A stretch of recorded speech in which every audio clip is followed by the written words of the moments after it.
We are back, folks, from an unscheduled break, an unscheduled detour. Here we are, back with Natural AF. I'm your host, Isaac. And I'm Alexa. So, if you've missed us, where have we been? What's been going on? It's been a minute, guys. A lot has happened. A lot has been happening behind the scenes. Life has been lifing. And it just seems that we've met one roadblock after another. And we've just had to roll with the punches, but here we are. It's been it's actually quite the story, because a couple of weeks ago we were in Yamba. We were cat sitting for our friends. There was no Wi-Fi there, so we did our best. We took everything to record and we did our best to set it all up, and just nothing was working. We couldn't get anything to load. So we're like, all right, forget it. We'll just, put it. I couldn't even get on Substack, because then the Substack sign-in requirements have changed and they want biometric data. And I was like, I'm not doing that. I wouldn't say we spiraled, but there's this moment where I was like, we did a little bit. Are we going to have to just stop all this stuff because Australia passed a retarded law about you have to have biometric data to prove that you're over 16? Yeah. I did see this, though. I don't know if I could have this play while we're doing this. That would be amazing. So basically, there's a video of kids. I'm talking 14, 15, 16-year-olds. They're not supposed to be on the internet, basically, on any apps or whatever the hell the law says. They're not supposed to be on the internet for this is the first week. They show up at a shopping center somewhere, full Viking, no shirts, just walking in as a horde. It looked like an Aldi or something. And they just stormed into it, ransacked the place. They literally just became a mob of Vikings raiding and pillaging. And does this have anything to do with that? With the not law? Being able That's their protest. Oh. They're like, you want to treat us like a bunch of, children? Well, we're just going to act like Vikings and take over. I don't know. I thought it was inspirational.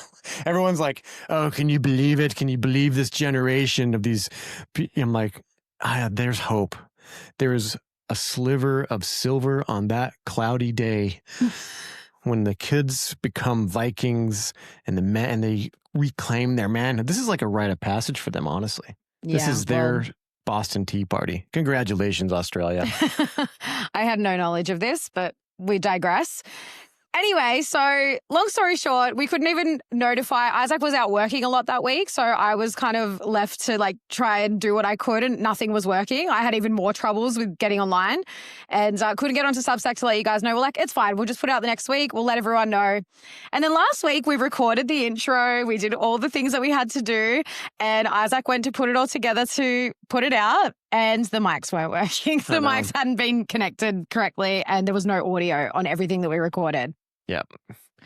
So that happened. So and after I got my 30 lashings for that, we just kept rolling. Then the week went zip. Yeah. And then it's... Yeah. I mean, we're leading up to Christmas. It's such a crazy time of year. I think everyone can relate to that. So just on top of everything, we were just we were supposed to be off this week. Yeah. By this week, guys, announcement, spoiler alert, we actually did announce this in the previous recording, but we were meant to be finished by this week. We were going to take off Christmas, New Year, and then all of January, come back February. So that's our big announcement. But now we're going to have episodes released this week and next week. God willing. Inshallah. Knock on wood, touch wood. And then as of January, as the listener, we will have all of January off, and we will be back in February.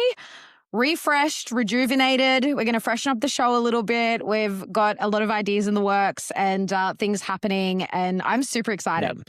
And on that Februarian return, that's a pronunciation nobody asked for.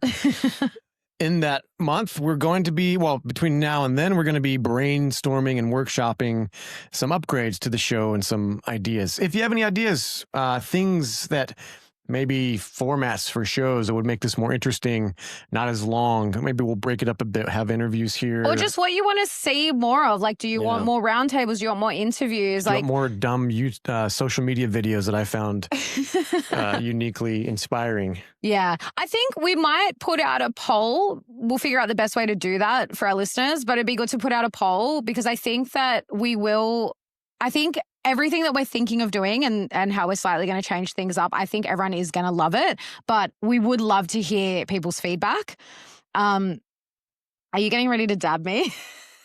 You're glistening. Guys, we are literally in the middle of a heat wave right now and we can't record with the fans on. We don't have aircon in this little space that we live in. And it is really freaking hot. It's so humid. It's not that bad, honestly. No, it's really humid. I've been home all day and it is so humid here. Like I've just been sweating sitting in one place. Like it's ridiculously hot. But we don't do air conditioning. Yeah, we are in the peak of a heat wave. So give it a couple of days, we'll be back to normal. Anyway, we digress again. Let's make this quick so that we don't end up a pile of sweat in a puddle. Right. So in this episode, we have my friend Chance Garton, and Alexa loved his interview last time I did this, which was years ago at this point. And now that she's on the show, she's like, we have to interview him together. Yeah. So totally. we invited him on, and this one kind of, it was a few weeks ago when we recorded it, right? Like a month. Oh, I think over a month ago now we recorded sorry, it. Chances. Yeah, and it was a funny one. Like you'll see in the episode, we kind of disagree on some stuff. And yeah, Chance was a little bit naughty. He talked over Isaac a lot, which we did like. It wasn't too bad. I did find it a little bit annoying, but thinking about it now, I'm just like, I don't care. I just want to get this episode out and like, you can enjoy it because you're still going to gain some really good insights from it. Absolutely. And the only reason that it did annoy me a little bit in the sense that I wanted you to finish what you were saying because like it was around, the topic of the Bible and the stories and Jesus and all of this. Now, I don't know that stuff. Anyone that listens to this show knows that's like not my area of expertise at all. Mm-hmm. But Isaac knows that stuff really well. And Chance has studied a lot of things in that realm as well and has a very different perspective. And so I would have loved to have heard exactly what you wanted to say so that then he could also then give his perspective. Yeah. And we just kind of missed your side of it. I would have loved to have gotten into that a bit more. For something like this is what I want to say about that for the new year. Things like this, that topic, we didn't actually plan to go into. It just kind of just flowed into it. Yeah. And something like that, we actually it would be good to bring Chance on to actually go into it, but prepare for it. Yeah. And he did mention that while he was talking about this stuff, because it's he, off the top of his head, he's remembering some of the linguistic things that he's really big into etymology, and he has a really unique perspective on etymology, and he goes deep into it, a lot deeper than most people do. So it is interesting. But to really get where we're both coming from, it would have to be some kind of more prepared, actually have like little segments of text to break into and really get into the meaning of it. But the reason why it's so important is like our last episode with Cal Washington. That one was super important. It's don't throw the Bible out with the bathwater. And that's kind of what I was getting at with some of this the back and forth with that. But it really doesn't matter all that much. Like, if you really have faith in Jesus and you believe in the Bible and you believe all this stuff, they're not going to be shaken by people questioning it and all this other stuff. It's just going to make you aware of kind of maybe some of the breaks in the narrative or some of the other possibilities or things out there that challenge your beliefs. And if you have a curiosity about it, you go into it and you see, is that true? Is there something to this? Yeah. What is he actually saying? And then decide for yourself. Yeah. So yeah, you have to go with whatever resonates as truth for you. And I feel like I'm really on that path now with that because I do not come from a religious background, as we all know. And I think that for me is why I'm so open to hearing different perspectives, because then I just like to kind of sit with it and like feel into, well, how does that feel for me? Mm-hmm. And that's always changing. So, and it was super interesting to get into after we had Cal, because that was probably one of our best episodes for sure. We got so much great feedback. So I really hope that you guys enjoyed. If you haven't listened to it, go back. This is our previous episode. And also, if you haven't listened to Chance's previous episode with Isaac, it was, quite a few years ago. But if you head to our link tree, the links in the show notes, and you can find those archived episodes. You can listen to them on Spotify, or you can find them on Odyssey if you want to watch the interview.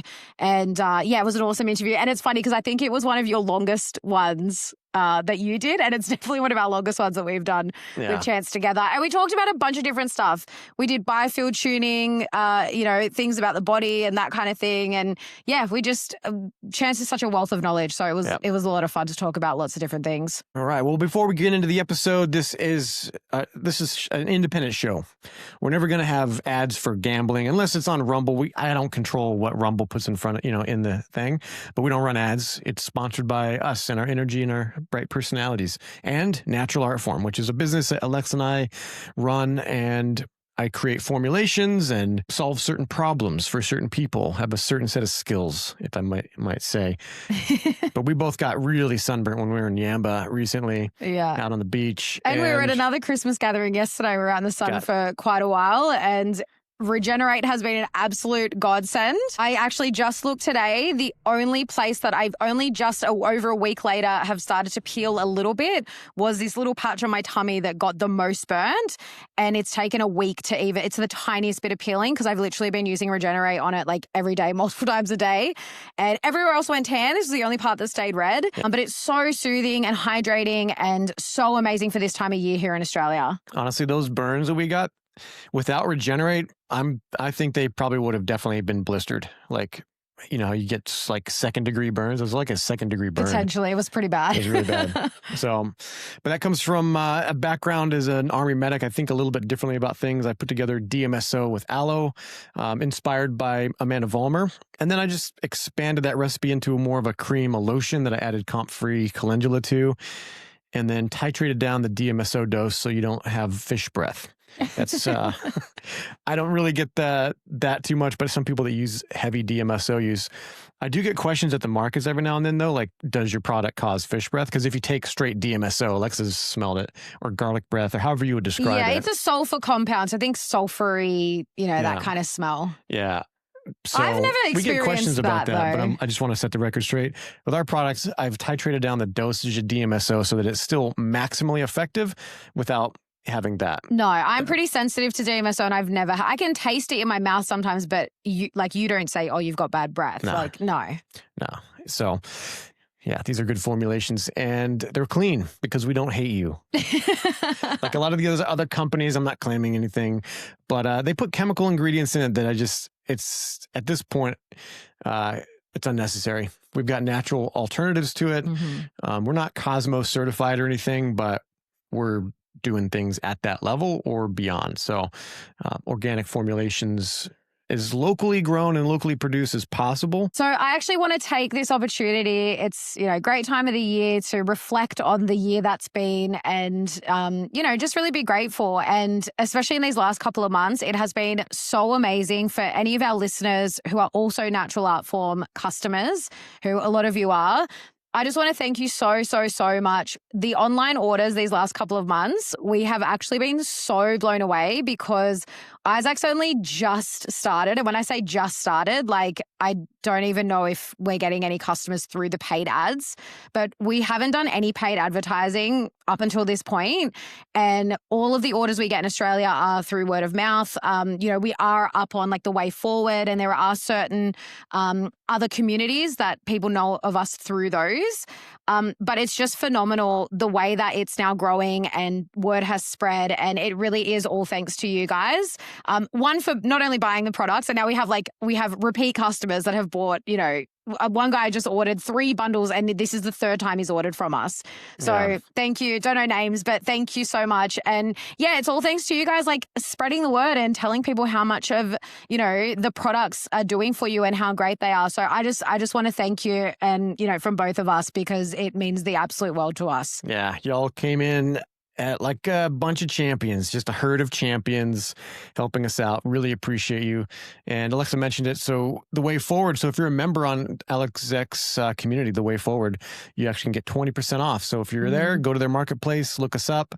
And of course, if you're just listening to the show and you're not part of the Way Forward, you always get 10% off any order, no matter how many times you order, using the code NaturalAF10 at naturalartform.com. And when you're on the website, if you haven't joined our mailing list already, be sure to do that because that is always the first place we send all of our specials, updates, new products, anything we've got going on that'll go out to our mailing list first and foremost. You'll receive our monthly newsletter, and next year we are definitely looking to keep in contact a lot more through our emails. And we've got a lot of exciting things planned. I'm not gonna say any more than that, but there's a lot coming for next year. Right. Well, we hope you enjoy the episode. Let us know how it goes. Let us know what you think about the conversation. Merry Christmas, guys. Merry Christmas. Hope you enjoy the time with your family. I know that we will be. It'll be a really nice break, and we'll see you again next week when we drop our last episode for 2025. Let's go.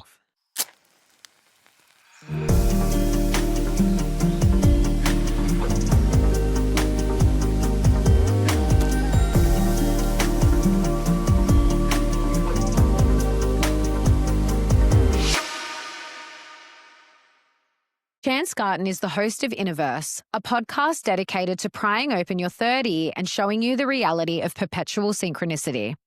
With 8 years of experience in podcasting, Chance has developed an effortless ability to maintain a positive vibe in conversational flow states.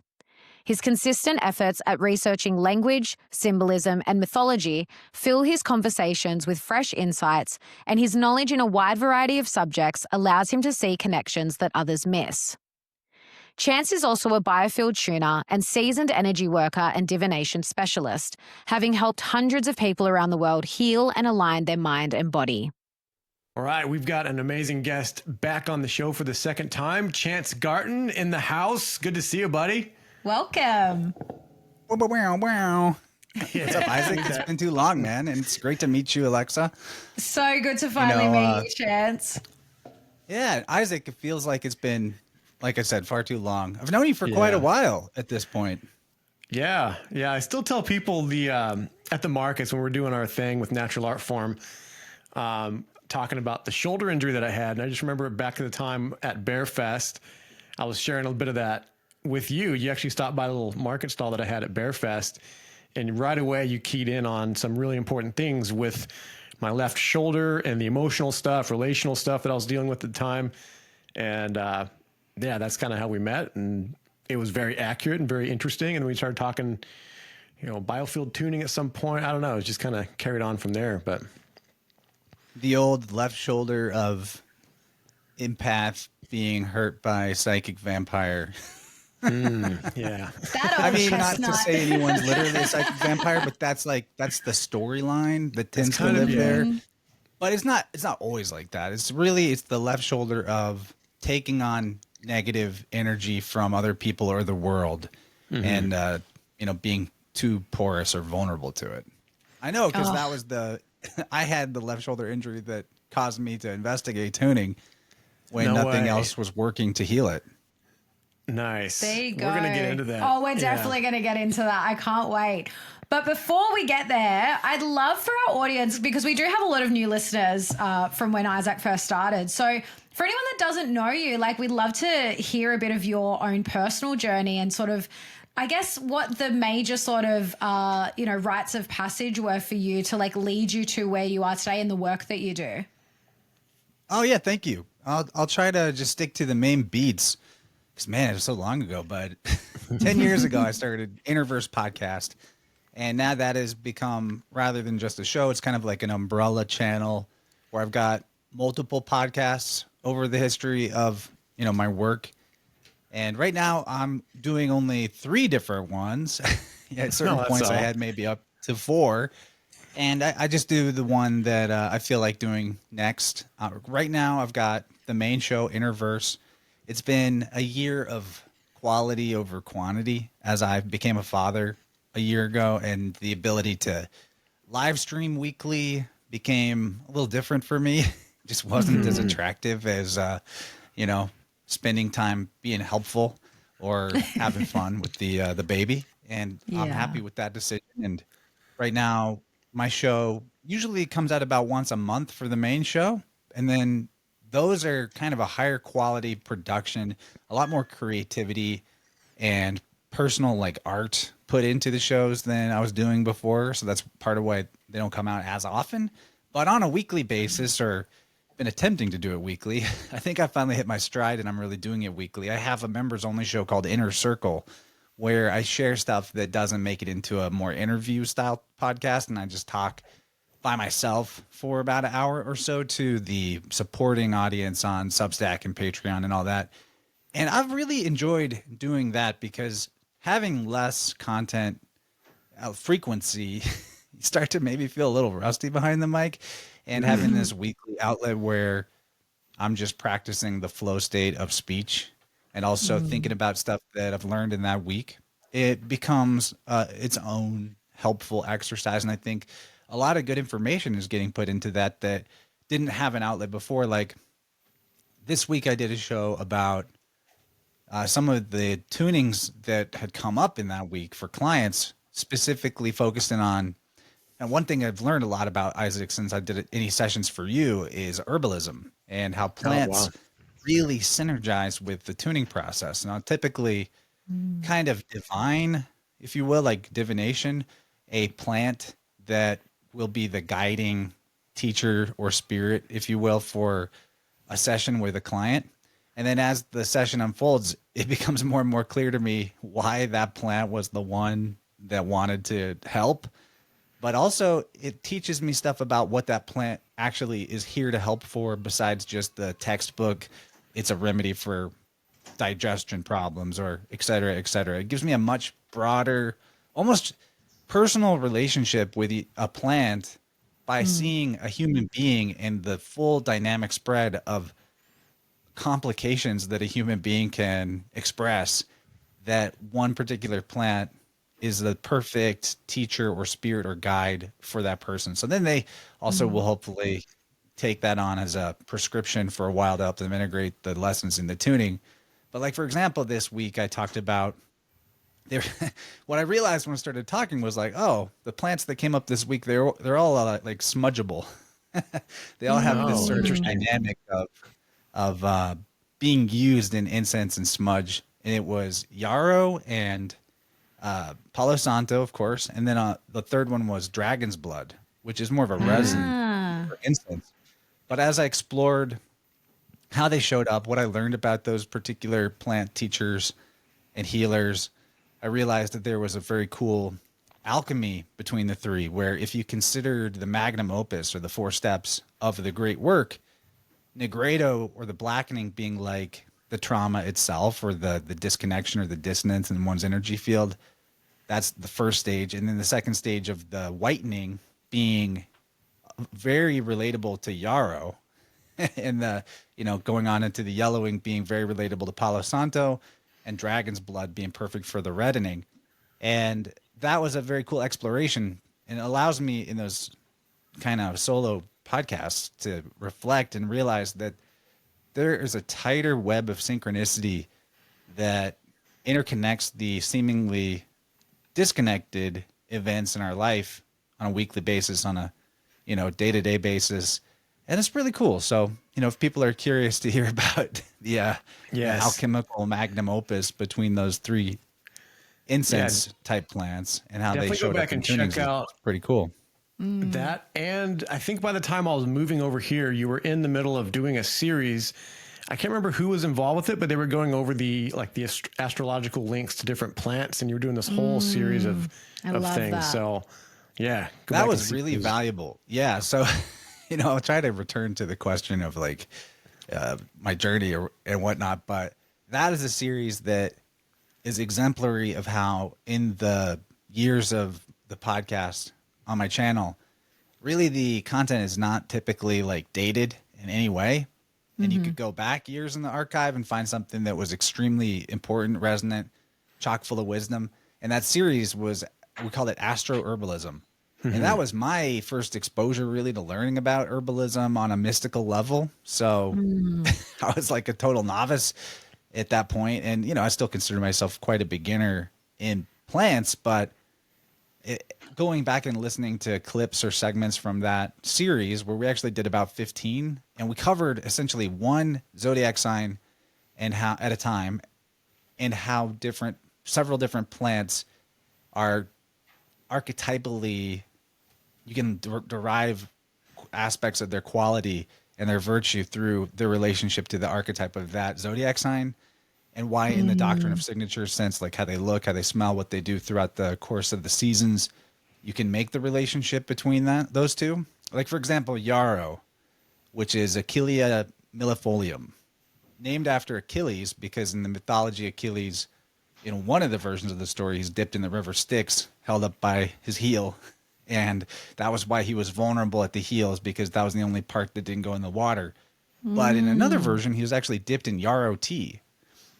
And in some of the legends, he's even lamenting for not having yarrow when he gets wounded, and he uses yarrow to Wow. heal his men. So yarrow is like an incredible wound healer and sealer. It's like a Man, that's boundary so medicine. funny. It grows on like roadways. It grows in like the border and fence lines between this and that. So of course, it's something for your skin is the primary boundary of your body. will help close a wound, help stop bleeding. And it's wound medicine, but also on the feminine side, like it's a very Saturnian in a masculine sense because of the strong, upright, very rigid stalks. And then it's a feminine plant for its Venusian, beautiful, all these tiny white leaves. And you have this very cool dichotomy of the male and the female. And then the Venusian aspect of it is that, women aren't typically getting cut with swords and bleeding out on a battlefield, right?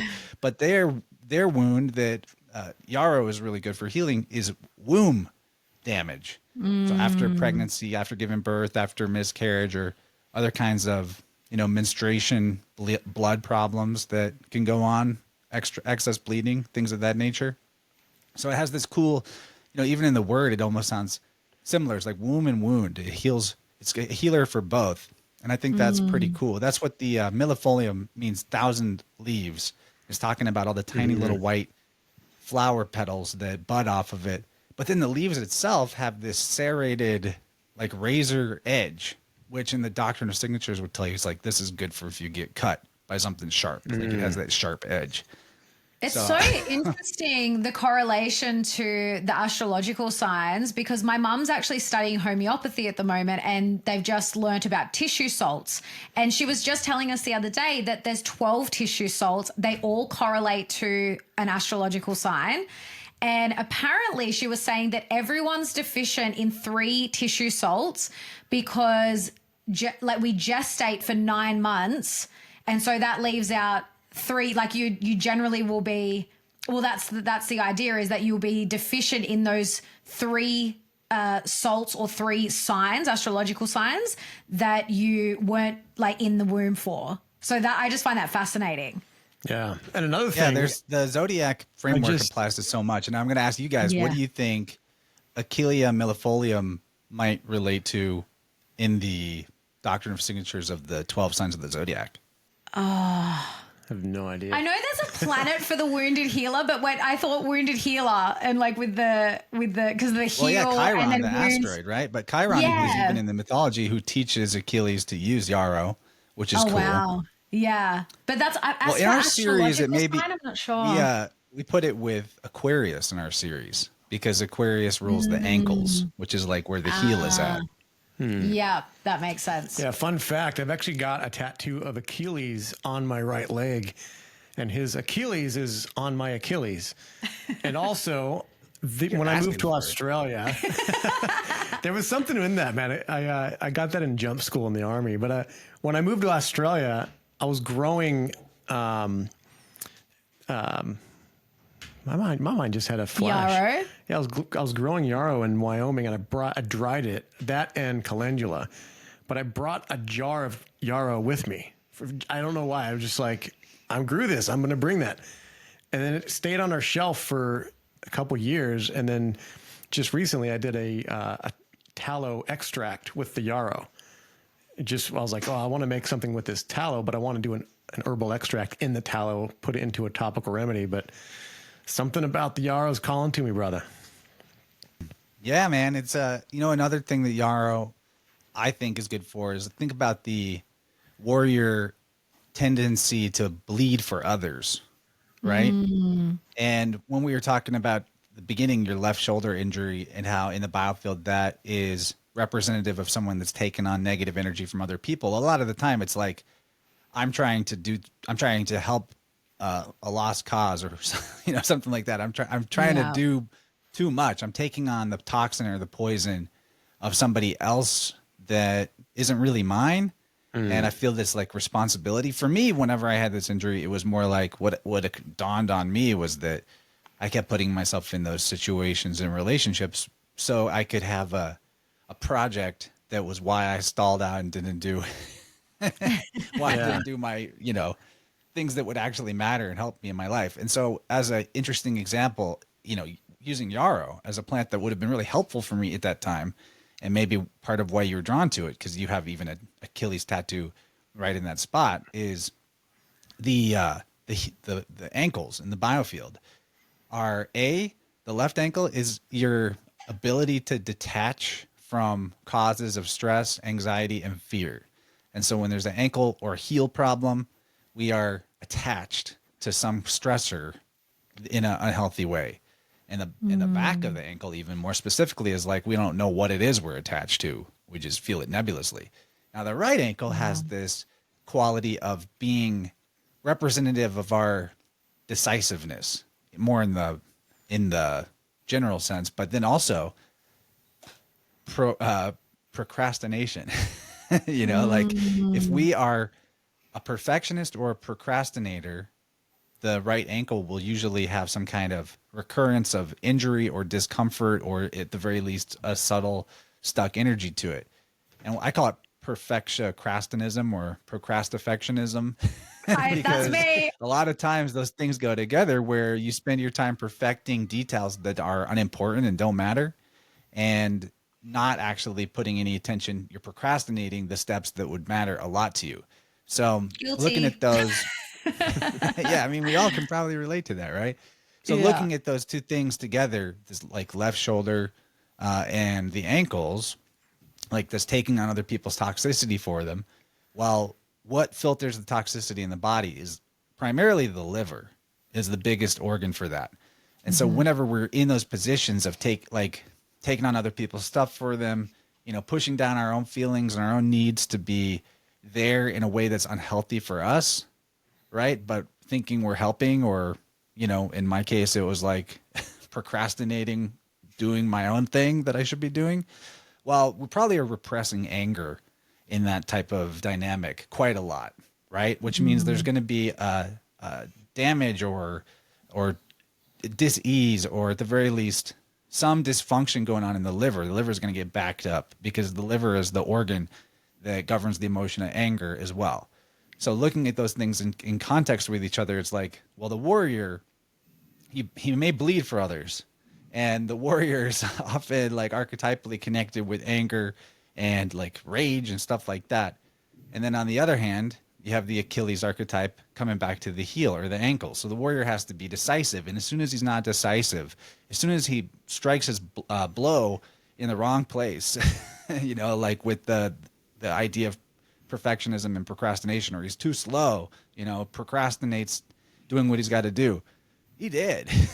So like yarrow is this really interesting medicine that I can see how in this one plant, it's not just teaching us one of these lessons, but it's showing us a particular masculine dynamic that we can fall into. Like you could call it Achilles syndrome, where it's showing up in the body, in the ankles, in the left shoulder, in the liver. And that's the kind of like big picture epiphanies that bringing plants into biofield tuning with the knowledge of the biofield anatomy and how different emotional states and beliefs work throughout different parts of the body.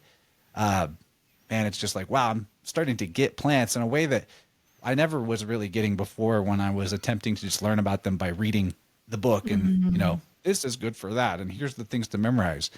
But getting this type of relationship with them, I'm seeing them as like almost like a person, like a yarrow really is Achilles, at least in its male sense. Wow. Well, we spoke about that recently on a podcast. I can't remember who with, but we were talking about how all living things have their own consciousness and they have their own unique sort of imprint.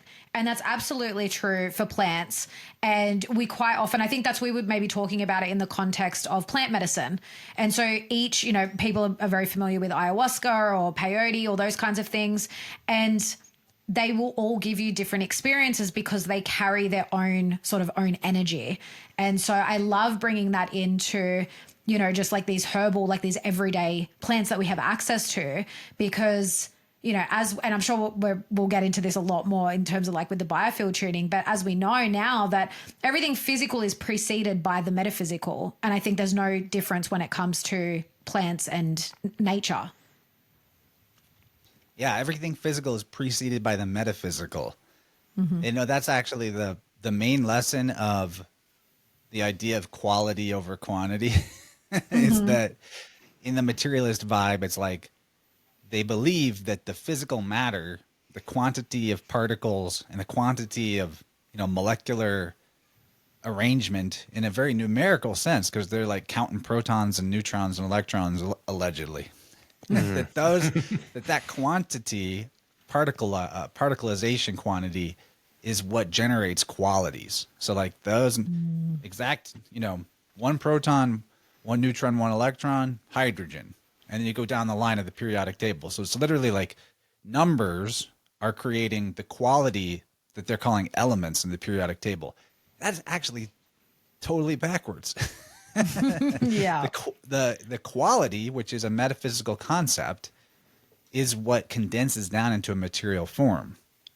And, that's like a language way of saying it, but maybe not in a literal sense per se, but it's, quality is where quantity emerges out of, or the physical emerges out of essence, right? Yeah. So instead of trying to like break things down to their constituent parts to figure out how, because that's the problem with allopathy, right? That's the problem even with a lot of modern herbalism. It just becomes green allopathy. They're like, yeah, take this Yeah. because, the active ingredient in Palo Santo is limonene, which is in oranges and Right. citrus fruit. So that's why it makes you feel happy, because everyone just likes that chemical. Is like that chemical makes you happy. We've figured out the active ingredient that creates this effect.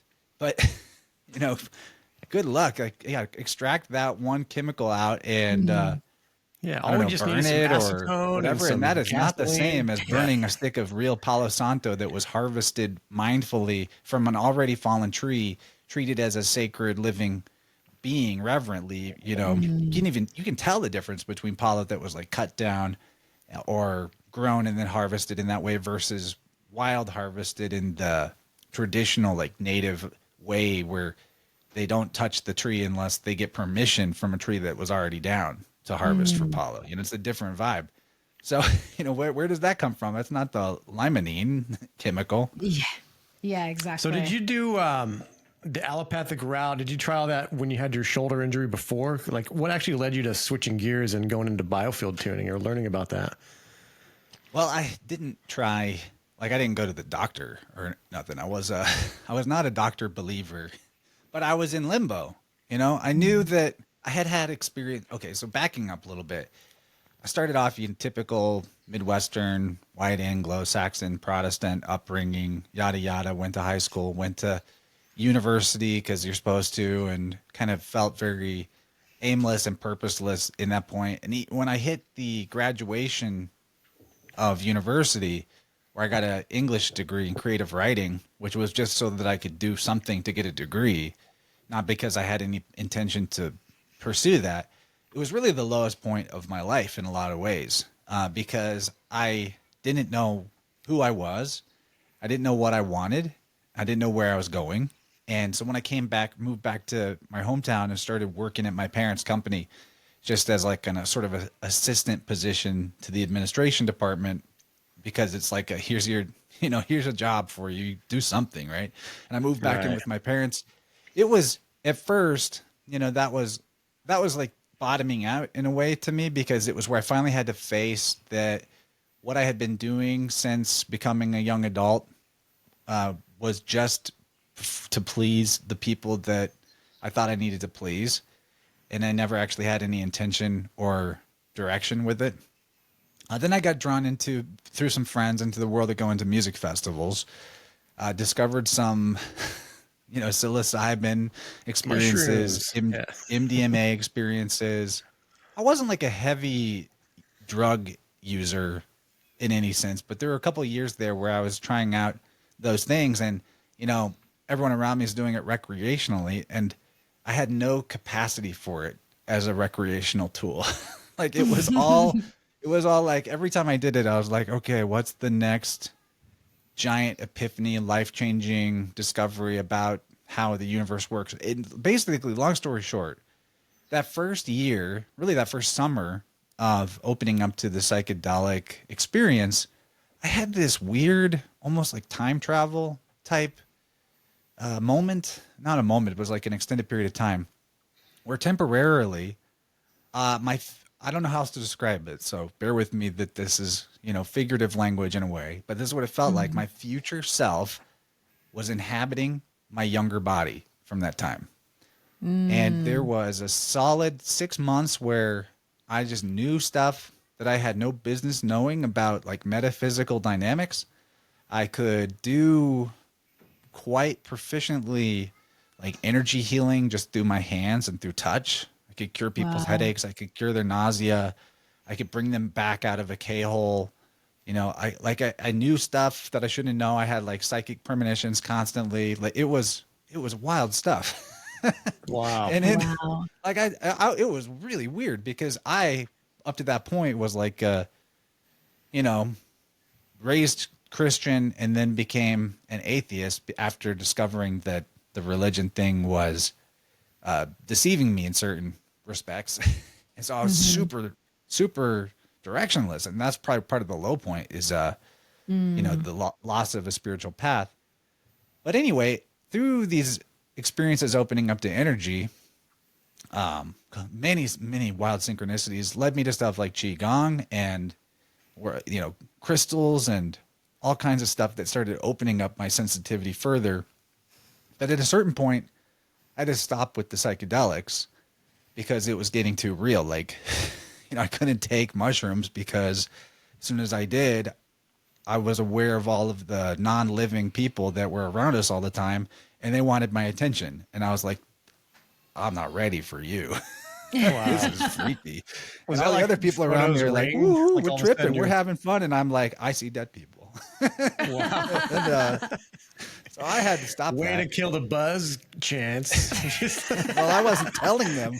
I was just sitting there like, it's okay. Bro, I would have shit myself. I would have seriously shit myself. You know the ghost in Super Mario where if you're looking at them they stop, but if you look away they come at you. That's how they were for me, but in reverse. Like if I looked at them, they would just come right at me Oh, wow. and want my attention. So I had to like, I'm not looking at you. I don't even notice you. Wow. I've later had like mediumship experiences non-psychedelically, and they're much more manageable where it's like yeah. I choose it. And anyway, and those are cool because you can literally get information that's verifiably true that you have no business knowing. And that's pretty cool. It lets you know that everything that ever was continues to be, everybody that ever was continues to be. But essentially what I realized in my path at that point in my early 20s was like, once the afterglow sort of wore off, I now had a vision of who I was. And that was, I was some kind of healer, some kind of, without wanting to label myself in a pretentious way, there was some kind of shamanic element to my awakening. That was the only way I could frame it through what I was aware of. And so then it became a quest of like, well, how do I get back to that point of like elevated consciousness and almost superpowers, but through a natural life path and the accumulation of skills and knowledge and self-work and discipline. And, that was it. That was what I started working on. And I was like pretty early into that process, a little ways into that process when I started InnerVerse, the podcast. And, who knows? This is a spectrum of a process. But at this point, I wouldn't say the process is complete, but a lot of the abilities that I had in that temporary samadhi summer, I would say I've got a better abilities now in a much more sort of controlled and disciplined way that has a proper container and a place to be applied. And I'm really grateful for that. And then like to get to where Biofield Tuning comes in, hurt my shoulder. It had to do with my tendency to, and at the time it was my first marriage, where I was creating this story of she's the mean bad guy. I'm the nice guy who's just trying to help her get her life together at my own sacrifice. Poor me. Right. She's being so mean to me, and all I'm doing is trying to help her. Why won't you just get it together? Having no idea. Then that was like almost the last boss battle in a way that I just needed at that time, the story of good guys and bad guys and blame to help me cope with the addiction I had to stalling in the major, really is a fear I had of, well, what if I go for it and fail? What if I try to be who I'm supposed to be and it doesn't work out? So the left shoulder injury was really a manifestation of that, a message from my body about how this has got to stop. We're done with this. It's over.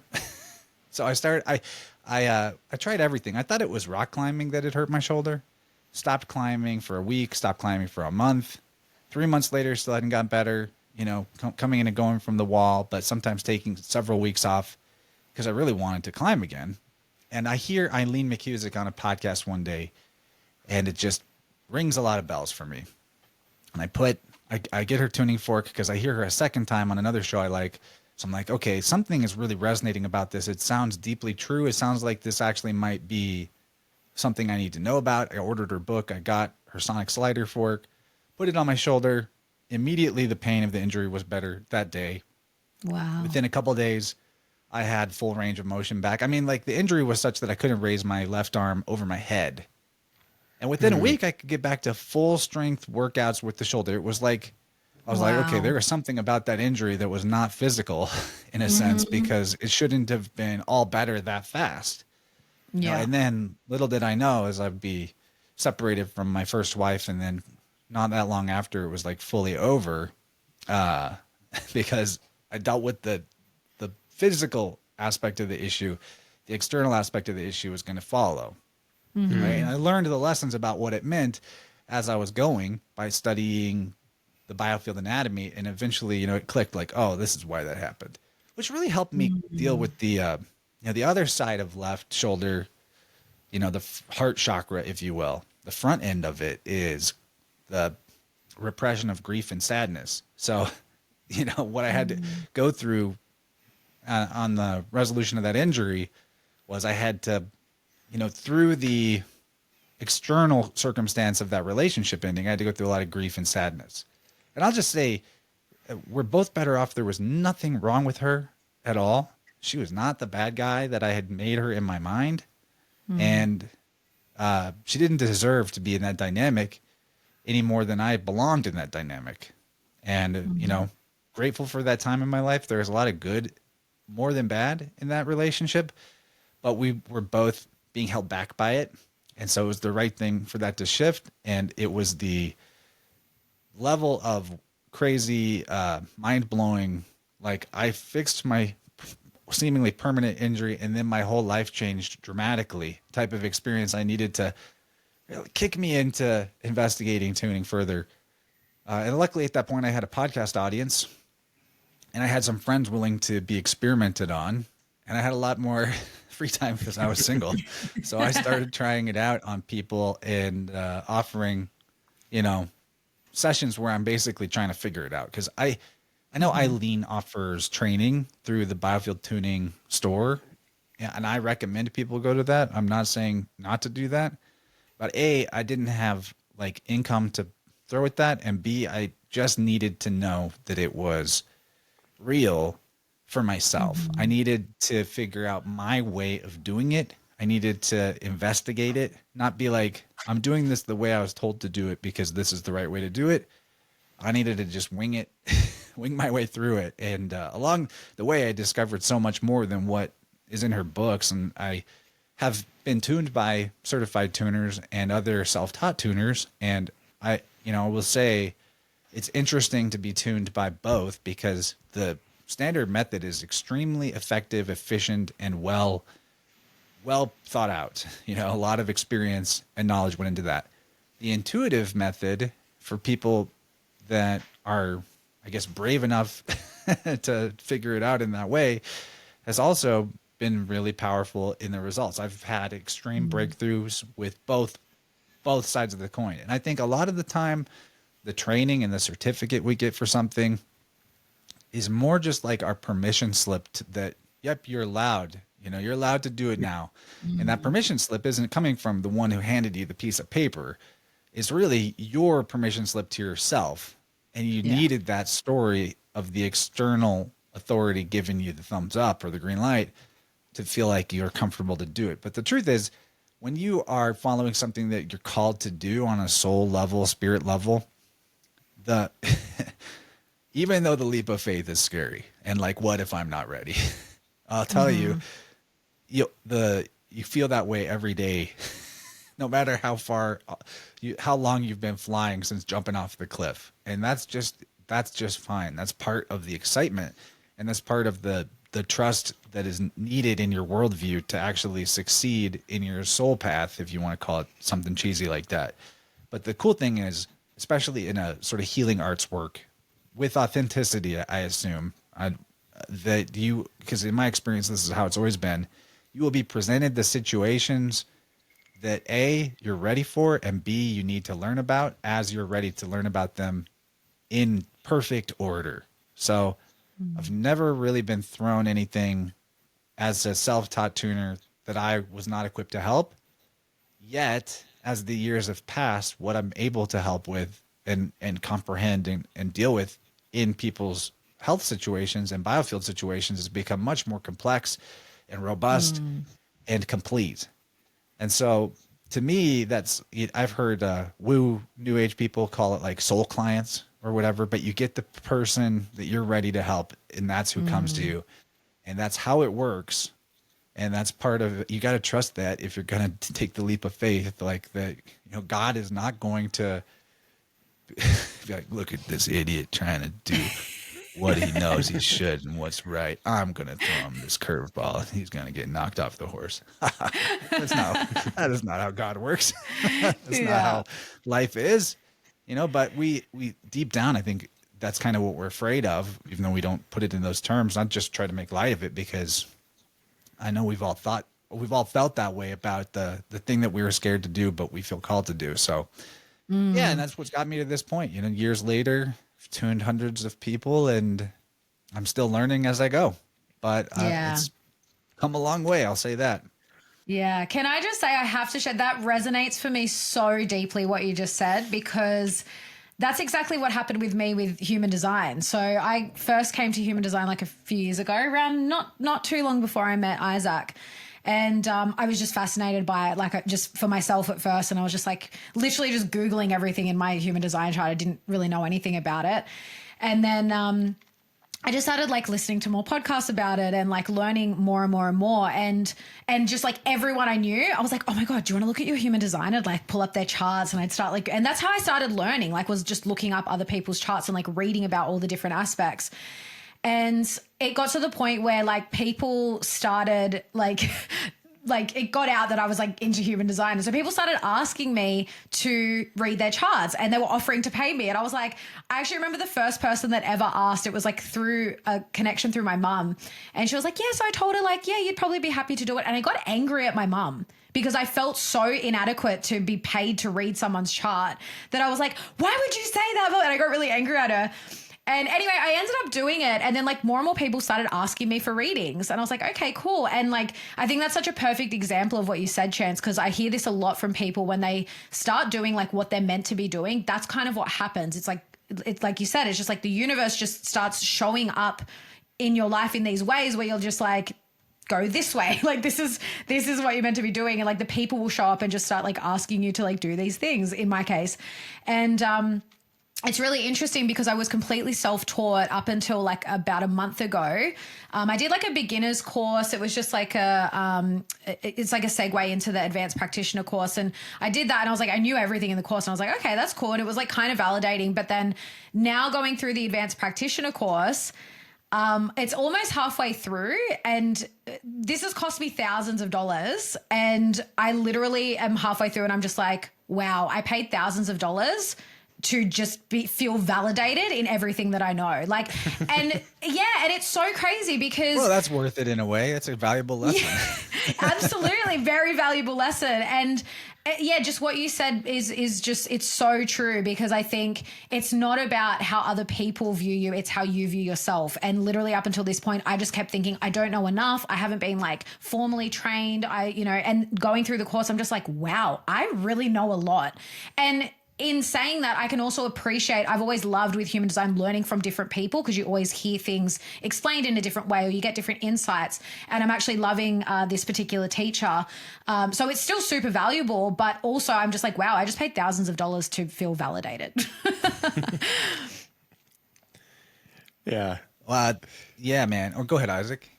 Get in there. No, it's just kind of funny because I think about this all the time. Like there's somebody I saw on a reel somewhere, this goofy old guy, and he's like, hey, you can just do stuff. You don't need to ask anybody for permission. You can just go and do it. Just figure it out. Just do it. And I feel like I do that a lot. And Alexa kind of makes fun of me sometimes because I'm a typical 3-5, 5-3, whatever the heck. 3-5. 3-5 man gen where I'm just like trial and error. Yeah. But I'm like, I'm just, I don't know. Like there's some things I'll go to like people that are really talented for, like Chance with tuning and all these things. I'm like, they're really talented at it. What I'm talented at, I just go and do it, like making topical remedies, experimenting with things, combining things that are unusual. But I was like, what about like, remember Galen of Pergamum? He's like one of the first physicians doing brain surgeries ever. He just did it. He just was like, I think I can just buy dead bodies and take them home and like cut them up and figure it out. I'm not going to do that, but like, yeah, there's like, so many people. I mean, look at Eileen McCusick's story. Like she just did it. She would probably agree with you, Chance, as far as the intuitive way, because that's how she came to it. So yeah.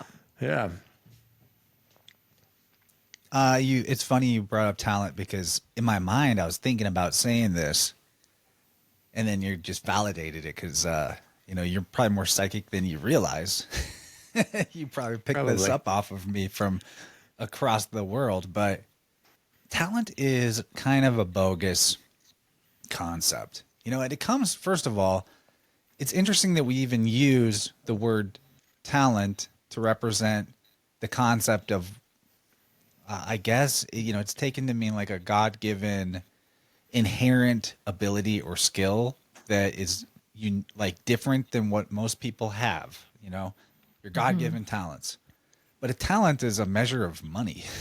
It's a sum of money. It's a weight of coinage or gold. So when we're talking about talents, is our talent only that which is worth money? It's like, is that really what we mean by it? Oh, they're so talented. That's interesting. Like they're well paid at it, or they should be. My point being, we should really re-examine the idea of talent. And I say this all the time, but what makes me talented at tuning or able to teach myself? It's because it was the most important thing to me in the world. So, what makes you talented at human design? It was the most interesting thing to you. You cared about it. So we should really, I'm not hating on you, Isaac, for saying the word talent, because it's something we all say, and it's sort of a ubiquitous idea, but I think it's an erroneous idea, and we should really just nix that word. And I like aptitude. That's a good word. But we should comprehend gifts. aptitude. Like your inherent gifts, or you're gifted at something. Well, think about, though, I do believe people have inherent gifts, but are they really like unattainable for others? Where do those gifts come from?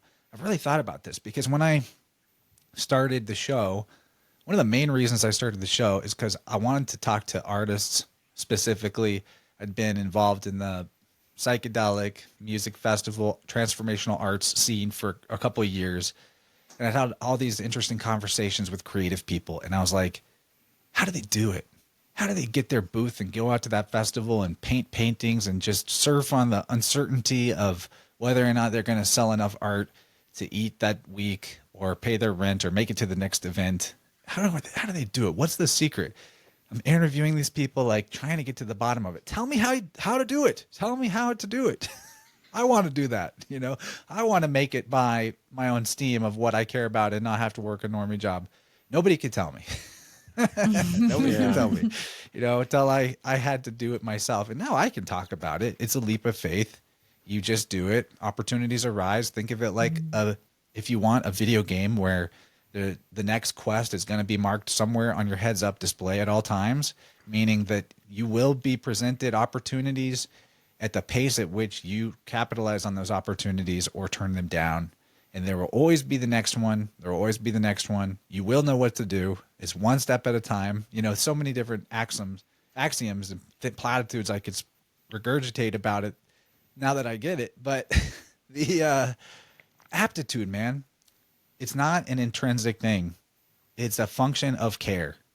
And I really want people to think about that and just dispel from their mind, that person is really good at that and I could never do that. Especially if it's something you care a lot about. If you care enough about it, you can figure it out. There's nothing there's nothing that's more powerful than your care. That care is the thing that makes everything happen. You know, care is I just want the to underline ultimate. that point. Absolutely. I totally agree with that, because what popped into my head was when you said aptitude, I was like, yeah, even that, like I didn't have an aptitude for languages when I went into the army. I was tested to see what language I would be able to get. And languages can be divided into categories in the military. So language level 1 would be like Spanish, Tagalog, I think that's a Filipino thing or somewhere. Really easy languages. I tested for Spanish. That was like my level. They're like, you're good at this. Stay here. But I wouldn't, it just doesn't process. And I was able to just ask somebody, and I'll ask and just find my way into weird situations. And I asked if I could just do Russian, which is like a level 3 or 4. And they're like, sure. So I just skipped over my place in life and went up and did Russian. And me and one other guy had the top scores in our class, but it was desire and it was belief in yourself and a little bit of like, it was almost like foolish wisdom, if you could call it that. And the same thing with the medical training that I did. And then you go on to other things in life, starting a business, like you did, when you just take the leap of faith, like you just said, and you have this, I don't know, the willingness to crash and burn, but this belief that you won't. Or maybe you're just focused on that next step, and then you just keep focusing on the next step, and eventually you're walking and then running. So I definitely encourage people to really listen to that again. People that crash and burn on their entrepreneurial path, what I've observed is that it's always coincide with burnout. Like they burn themselves out, maybe through the wrong motivation, maybe seeking those talents, if you will, instead of it being, that grind that can come out of it. But I will just say your attitude determines your aptitude. They're really like etymologically kind of the same word. Your fitness. So true. Aptitude is your fitness or what's appropriate for you. So yeah, the language side of things is really fun. There's a couple of things I had an idea of talking about with you guys while I was mulling it over today. And one of them was this experience I had at the, what is it? It's called the Imaginarium. It's like an indoor children's play place for kids like 6 and under. And I take my daughter there to give her mother a break, some break time, some alone time. And we were there, and I was the only dad there most of the time that I was there. But this other dad comes in, and I see on his leg there's Greek letters.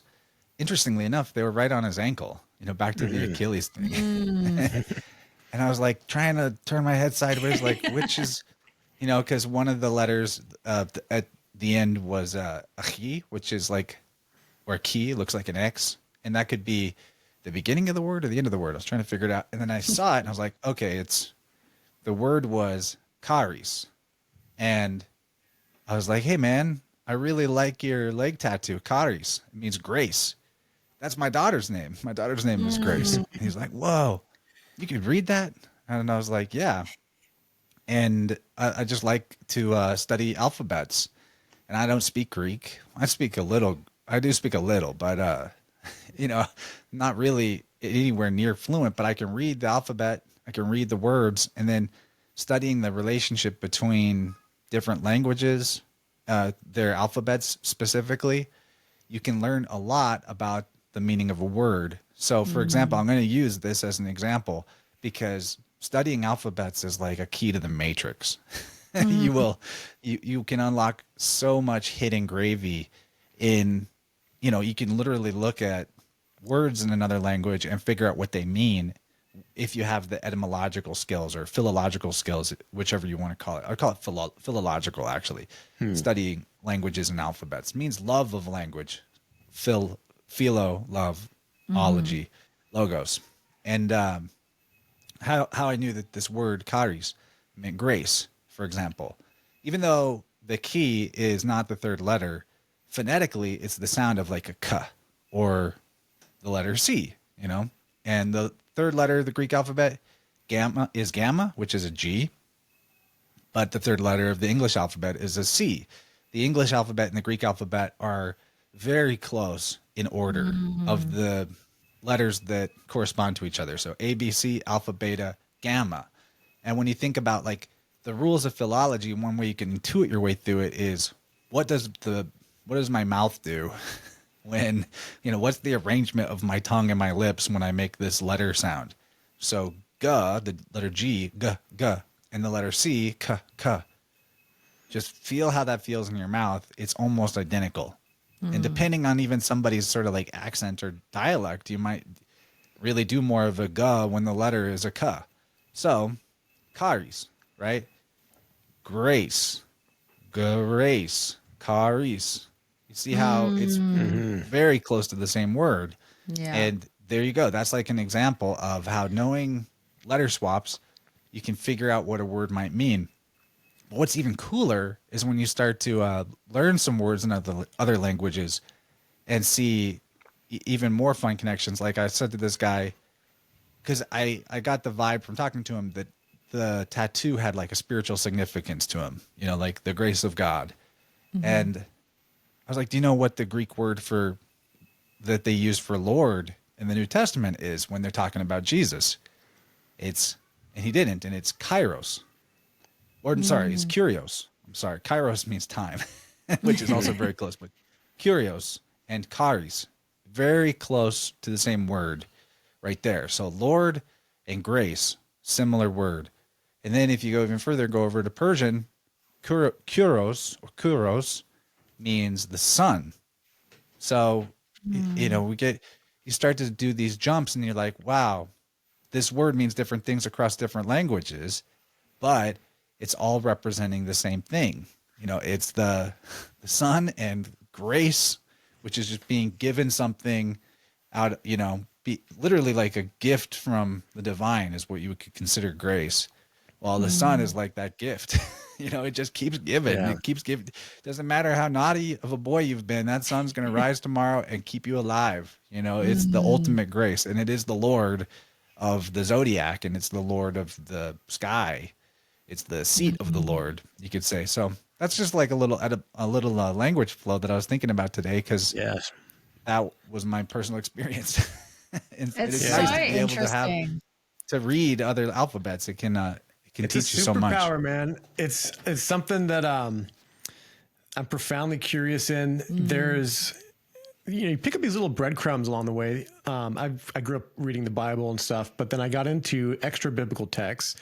There's one called the Book of Jasher, and in the Book of Jasher, it has a little bit of deeper histories of things or stories, including something about Egypt that I found really profound as it relates to languages. In fact, some of the earlier pharaohs were picked to be a pharaoh partially because of the number of languages they had mastery of.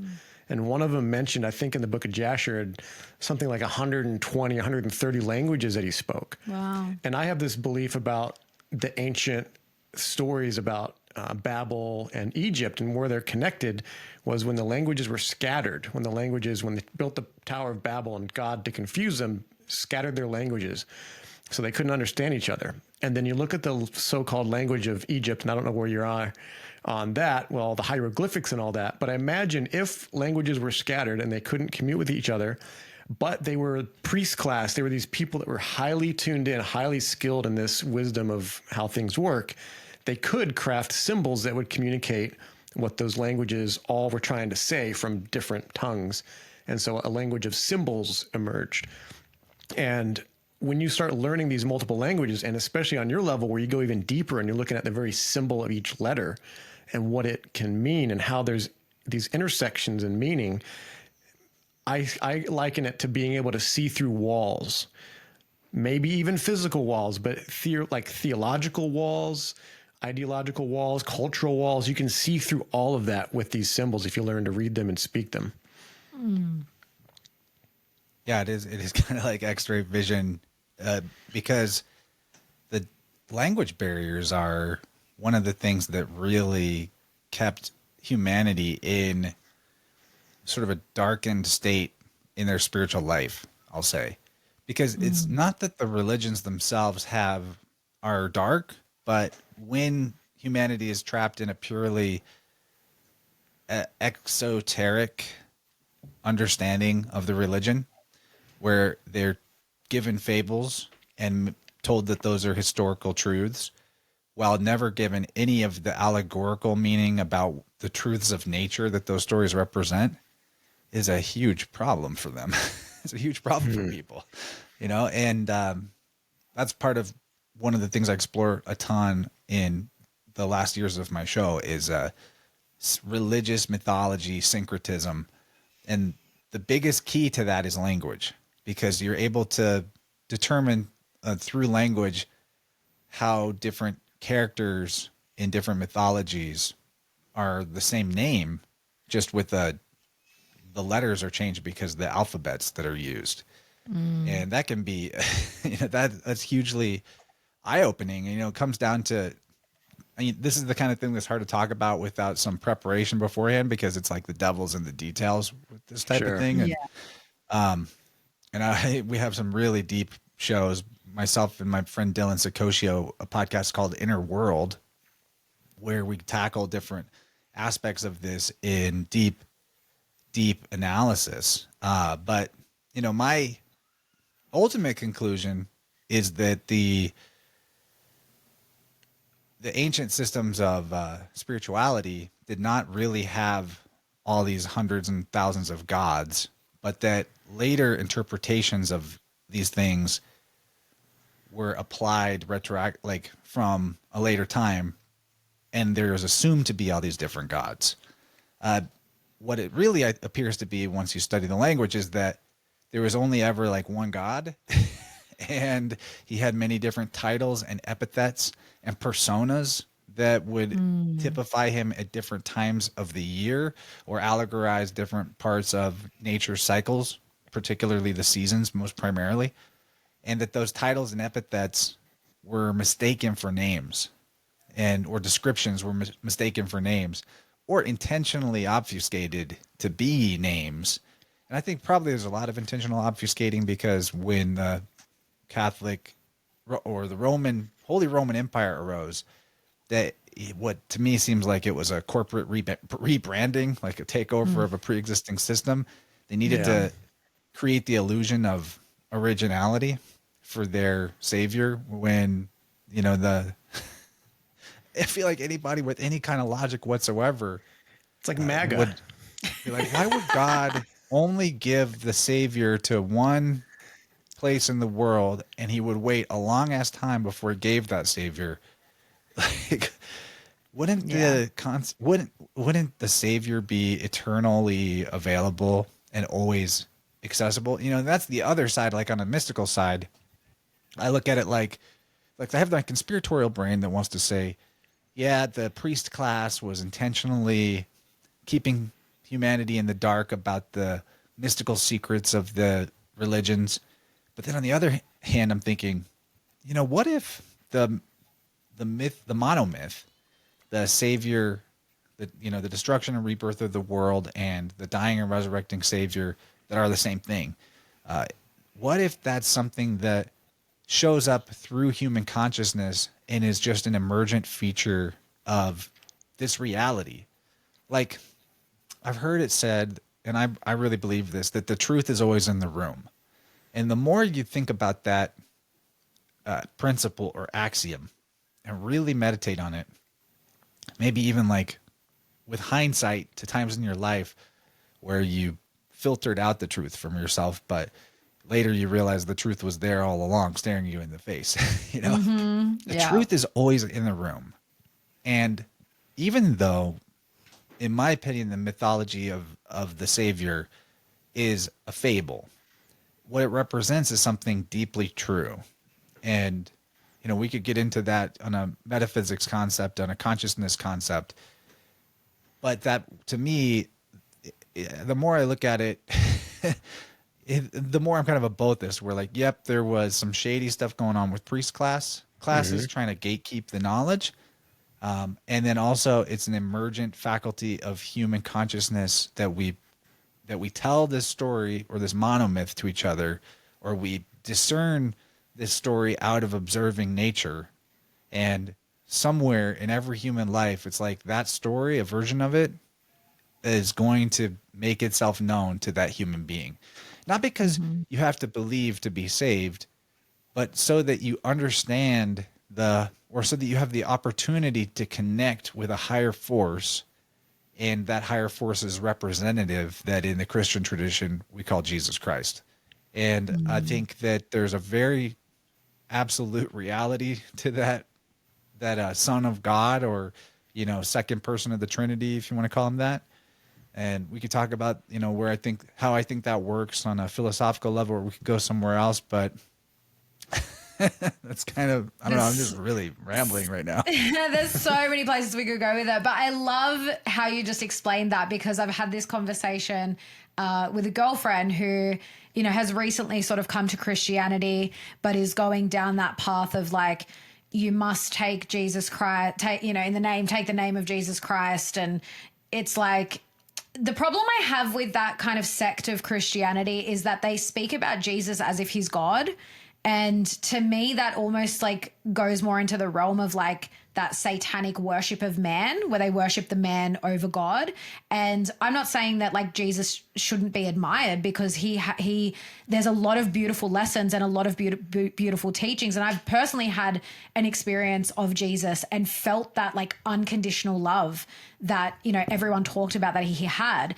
But again, that comes from God, and we all have the capacity to experience that and like emit that from our own being. And that's one of my arguments with that whole thing too, is that because they believe that if you don't take the name of Jesus Christ or whatever, you're not going to be saved. And I disagree with that, because like what you just, like the way that you just put it was just, it's like hit the nail on the head of like why I always ask that question, because that's what I was, this conversation I had with my girlfriend, I said, so I don't believe that you have to believe in this one person to quote unquote be saved. Like you can still have a connection to God, and you can still be very close to God. Like I think of all the other different, not just religions, but just like these philosophies that, people live by. Because like, I guess Buddhism, I don't know, I've never really classed Buddhism as a religion as such, but you look at something like that and they can be very spiritually connected to the all, to the divine, whatever you want to call it. And they don't believe in Jesus, but I think that they will still always be protected by God just by way of being connected to him. Well, I'm gonna read a quote from one of my favorite authors, the Reverend Robert Taylor, from the early 19th century. This was a guy who was a priest in the system, in the club, and he started pulling the thread of like the esoteric underpinnings of Christianity. One of my favorite quotes from him, not the one I'm about to read, is the different Christianity and paganism are about as different as 6 and half a dozen. Because he figured out he wrote a book that's really incredible. He went to jail for this book. So that tells you what it was like for him even just a couple hundred years ago. Book called Astrotheological Lectures. Astronomical Theological Lectures. That's what it is. Astronomico. It's a bigger word. We just say astrotheology now. And it's a really amazing book. There's chapters in it about Satan or the devil. And, long story short, there's all, when you look at the text, especially when you can read the Bible with the languages that it was allegedly written in, you will see, outside of your modern translations of the Bible, that the devil figure, as he's believed in by most Christianity, does not exist in the holy book that they profess to take their religion from. And it originates, the first the first mention of Satan is in the book of Job. Very interesting book. Job chapter 1, verse 6. Now there was a day when the sons of God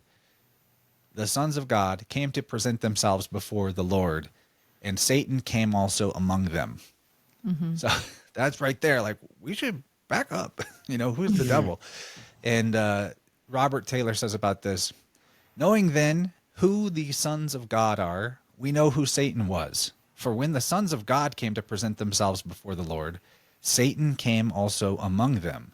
Satan, then, was one of the sons of God and brother of our Lord Jesus Christ, with this only distinction, that he was the favorite, and his advice and counsel consulted by God, who suffered his son Jesus Christ to be crucified and slain, but never suffered the devil to get into any trouble whatever.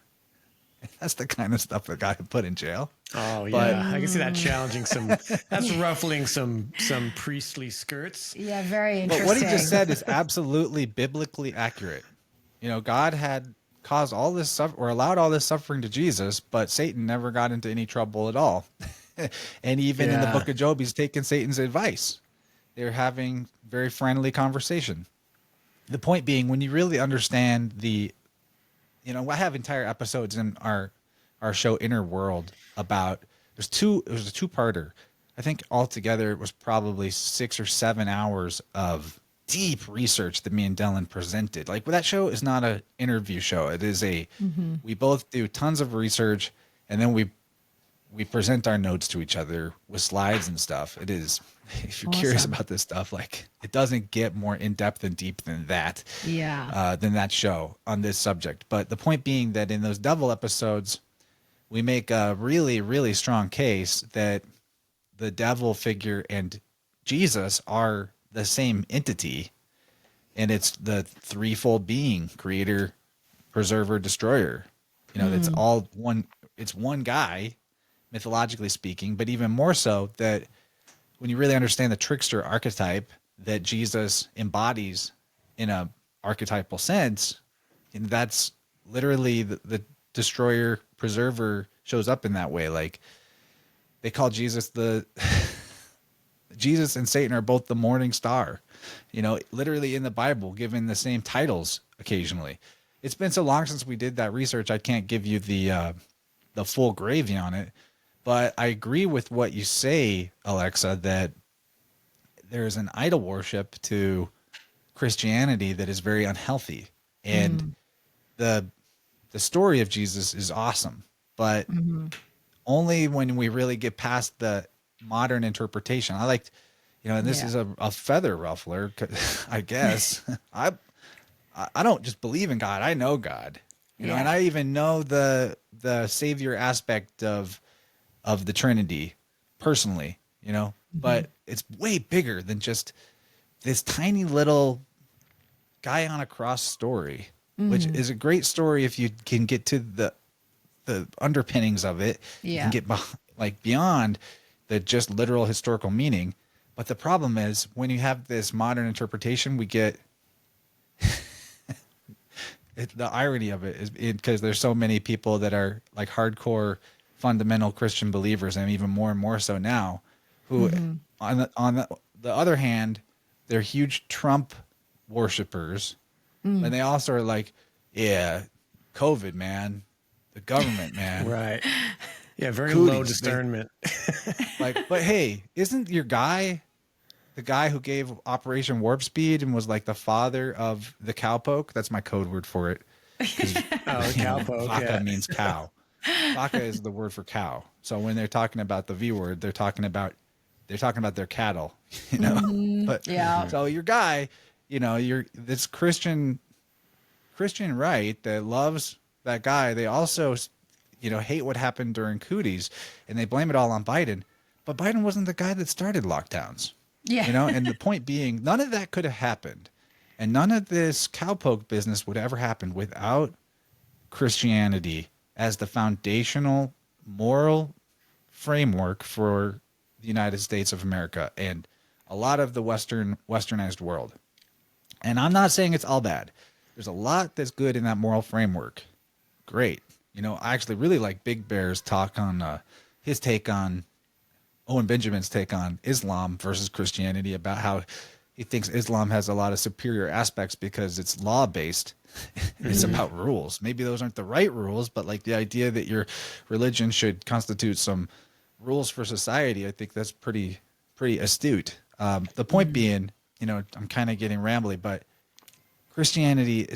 modern Christianity is founded on this idea of the Savior who sacrificed himself for everybody else.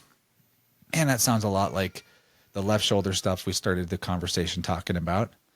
And, you know, who was Achilles? Achilles was a son of God, mythologically speaking. Wow, interesting. Yeah, Talking these about things have a lot of layers that overlap. And I just want to, like, you know, something that popped up with all that. I'm not sure. I'll have to go and listen because I'm curious what you guys came up with as far as Jesus and Satan being the same thing. But it just called back to me what Jesus said about it, because he was accused of that in the New Testament. And he said, can Satan cast himself out? Because he was casting out demons. And then I've had a conversation with Patrick, you know, Ardo's survival bear or wild med bear, and his experience with these entities or demons or sleep paralysis things, and calling on the name of Jesus to cast them out. And I've had a few people on, not so much on this, but we did have, what's his face? Well, we just had Cal Washington on recently, and then the psychiatrist, Jerry Jerry Mazinski. Mazinski. I want to talk about this, but we're getting a little away from the big point I was about to make. If you don't mind if I finish that off.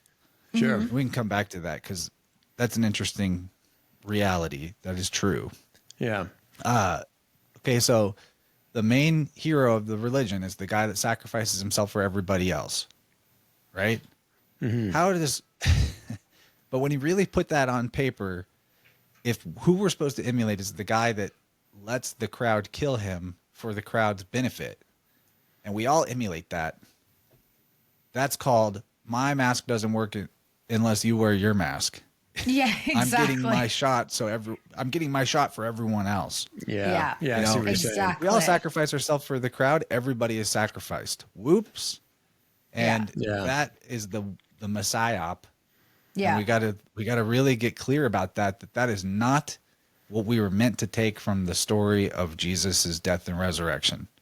That is not it. I can get behind that for sure. I absolutely 100% agree with that. And I just wanted to tie in because you just brought up, we interviewed Cal Washington recently, and to your point, Chance, he basically said the same thing. Not that Jesus and Satan were the same person, but essentially that's what he was saying. Like, we all contain both. We live in a realm of duality, and we all have that capacity within us for good and evil. And I think that just sums it up, really, to put it really simply. And I think, again, in these, certain Christian circles, they don't even want to look at that a lot of the time. I mean, it depends on what you're looking at, because in Catholicism, it's all about, well, if you do the wrong thing, you're going to go to hell and the devil's going to get you and all of that. And it's guilt and shame. But then you've got these other Christian circles that don't even want to look at it. It's all love and light, and it's all just believe in God and Jesus and you'll be saved. And they can't even look at that. Like, it's like the spiritual bypassing thing. So yeah, I think, again, you just put it really perfectly. I totally agree. Yeah. I'm more like John. Well, who do they associate the most with the devil? When they try to, Who do they associate with Satan in Genesis, right? The serpent? The serpent. Yeah. Well, let me put it this way. What would have happened if the serpent hadn't tempted Eve to eat the apple? Think about it. Well, ultimately, there'd be no need for Jesus. Yeah, but what else? What else? Nothing would have happened. That's what. Well, that's literally what the first thing I was going to say. Nothing. Well, nothing would have happened. Robert Taylor says, the devil is the grand ally of priests. No devil, no priests. But he also says, if there be no devil, there be no savior. Mm-hmm. I'm going to just read some more Taylor quotes because I've always got these on deck because he's so amazing. You cannot take away the foundation stone of the great Christian pillar, a.k.a. the savior, and leave the fabric standing. So long as Christianity continues to be part and parcel of the law of the land, its ever to be venerated forms will continue to ascribe all evil deeds to the instigation of this mighty spirit, aka the devil. The felon and the criminal only become such by the perpetration of such heinous acts as they were led to perpetrate, not having the fear of God before their eyes, but being instigated by the devil. And if there were indeed no devil, or if he were merely an imaginary being or personification of evil, an allegorical figure only, what is to hinder all the other personages spoken of in the gospel from being merely imaginary beings and allegorical figures as well as he? So what he's getting at is like, you can't have your cake and eat it too. Do you have free will, or is everything the devil's fault? You know, it's the scapegoat figure, and it's absolutely ridiculous when you think about it philosophically, like that there would be that you could have any kind of, you could blame humanity's evils and ills on this figure, as people are wont to do from their interpretation of the Garden of Evil or Garden of Eve, Garden of Eden story. But think about it. What happens when the serpent, we'll say, not the devil, but what people think is the devil, tempts Eve to eat the apple? She realizes she's naked. She gives Adam the apple. He realizes he's naked. He realizes his wife is sexy, and he wants a piece of that. I'm being a little crass, but like, okay, one of the names for the savior figure or the son of God in Greek was eros, which is a form of love. They say God is love. Well, one of the forms of love is erotic love, because when you think about it, the alchemical aspect of the mercury, right, which is the solvent or salvation, the savior. Jesus is a mercury figure. Literally, Jesus' mother is Mary. Mercury's mother is Maya. You know, it's the same deal. What makes a mercury figure alchemically is that the mercury goes between the two divided sides, or the male and the female sides, you could say, or the positive and the negative, the mercury or the good and the bad, the good and the evil. That's why it's a trickster spirit. Literally, it takes away from one side and brings to the other. It sort of balances things in a way. That's what mercury is for. In alchemy, that's what it's used for. That's why it's eros, because when you think about this on like electrical sense, these two poles of north and south, or male and female, the divine spark of life that creates life, it generates life, is the erotic impulse between the male and the female. If that erotic impulse did not spark, and your mom and dad did not copulate, essentially, you would not have been conceived, and you would not be born. If Adam and Eve had not had the erotic impulse given to them by the serpent, allegorically, then they would have never bore children. They would have never been fruitful and multiplied. Yes, they would not have had sin, I guess, you know, allegedly, but they would have just been in this perpetual state in the garden where nothing would happen. No human progress would occur. No existence would really ever unfold, and humanity. So I'm just saying the serpent figure is the savior, because he saved humanity. But you gotta look at the whole story, though, creating too, the erotic spark. There's potential, if you look into more of this stuff, that there were already populations on the earth by the time Adam and Eve were there. Potentially, there might have been even populations before that whole story. You know, and this is going beyond. Well, that is in the language Genesis. Yeah, so there's a lot be going fruitful on. and multiply. The actual word in Hebrew is replenish. Replenish there. Yeah, it could be a whole reboot. But or then something. that's another can of worms, because when you understand, or when you start to look deeply into the pattern of cosmology or cosmogonies, like creation stories, they are always also destruction or flood stories. So that pattern being very, very, very replete throughout all cosmogonies and cataclysm stories, it stands to reason that the clues that are in Genesis that tell you that that's what it was too are valid clues. So there is not really an in the beginning ex nihilo, out of nothing. It's a new cycle is beginning, right? My point being, it's not like you should worship the serpent or worship the devil. That's idolatry too. My point is that the Savior is more than just a guy that sacrificed himself for everybody else, and we should all like aspire to be self-sacrificing.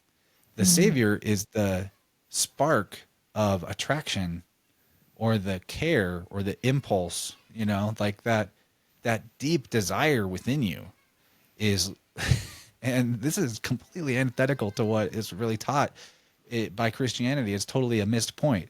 It's actually something that I've learned a lot about just by working in people's energy fields. One of the main problems in humanity today, especially with men, is a complete disconnect from the primal, essential, like feeling base of desire. And, you know, we spend our time trying to figure out what other people want us to do, what other people want of us. You know, we like the man, for example, in most modern relationships, part of what has sort of like sissified things and you know, for lack of a better phraseology, is that men maybe have realized that what causes a feeling of like arousal or excitement for them about their woman is when the woman wants them. You know, men feel turned on by being wanted by their woman. And that's as far as they've figured out. So their strategy tends to be, and I know because I've been there, their strategy is, how can I make my woman want me? Completely misunderstanding that. And then now all of a sudden we're wanting somebody else to want something, to want us. You know, we're not really in an authentic, what do I want? And they don't understand that behavior pattern of trying to make the woman want them is like this, like simp behavior, you could call it, is a huge turnoff to the woman inevitably, eventually. What turns the woman on towards the man is the man who is very passionately, authentically following his own deepest desire in life. Yeah. You know, the woman's like, I'll come along with you. I'm on my way. You know, don't leave without me. Yeah, absolutely. And that's like, so, you know, and then that's back, like, and that's the dynamic that creates a healthy, stable mom and dad family. You know, mom and dad both present and loving each other and cooperating with the male in the leadership role in like a traditional conservative sense. And so my point being, like, literally the erotic impulse, which is not necessarily sexual, but it's the sexual energy in the sacral chakra, second chakra, you know, that deep drive to satisfy that thing within you that wants something, which we've been taught is like a bad impulse because religion has associated that with sex is naughty. And like, look what happened to Adam and Eve. See, sex has been naughty from the beginning. That old serpent got into their heads about sex, and like, look where it led us. Now we're all fallen and sinful, born sinful. Actually, that energy is the thing that saves your ass. You know, it's the thing that saves humanity. And that, you know, it's not, see, the two things are tied together because that following your desire as a male is what creates the erotic energy between you and the female. So they're the same thing, you know. It's like you pursue that in the right way, in a non-carnal, like a non-sexual way. You sublimate that sexual energy into a purpose, you know, into creation of something that matters to you. Then you get that energy from the female, comes to you, and you make a baby. You know, you have a family, and that family is tightly tied together. So I hope this is making sense, but like literally Jesus is Eros. And you know, you dive into the mythological connections, like that guy Eros is Phanes. He's light. He's the first being. He's the firstborn son of God. It's the same guy in an archetypal sense. But that's been completely, there's a thing that we learned through bastardized that. by modern religion. And instead they've made him the guy who puts himself aside for everybody else, which is the opposite of what the savior energy actually is. So I get a little like, I agree to an effect, but for the family, that is what the man does. He does lay down his life for his wife and for his children. You know, his job is to protect them. He does embody that warrior archetype. And there is a place for a bit of that, like, Yeah, but stepping in to fill the gap and but bleeding for others. hear me out, Isaac, though. Is the dad going to throw himself at some social cause or some self-sacrifice for the collective, for all humanity, and then be dead and gone, no longer there to protect her or be there for his family? I mean, No. he might. My point and is, it's probably a the bad savior, idea. the Messiah is like, you are sacrificing yourself for all, right? Yeah.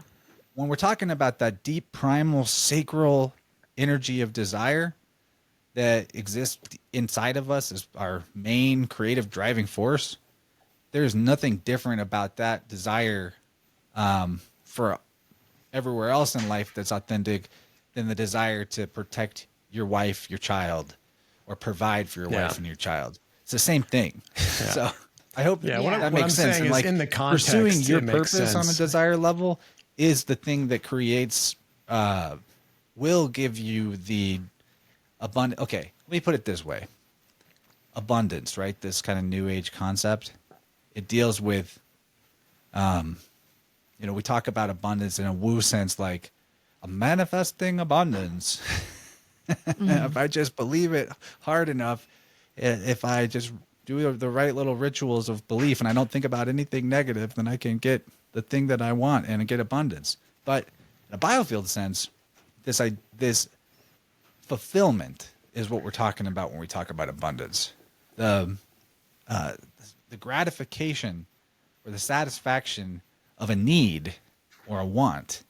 And that's a sacral level thing. And that's on the front end of the sacral chakra, we see energy that governs that dynamic of desire, satisfaction, fulfillment.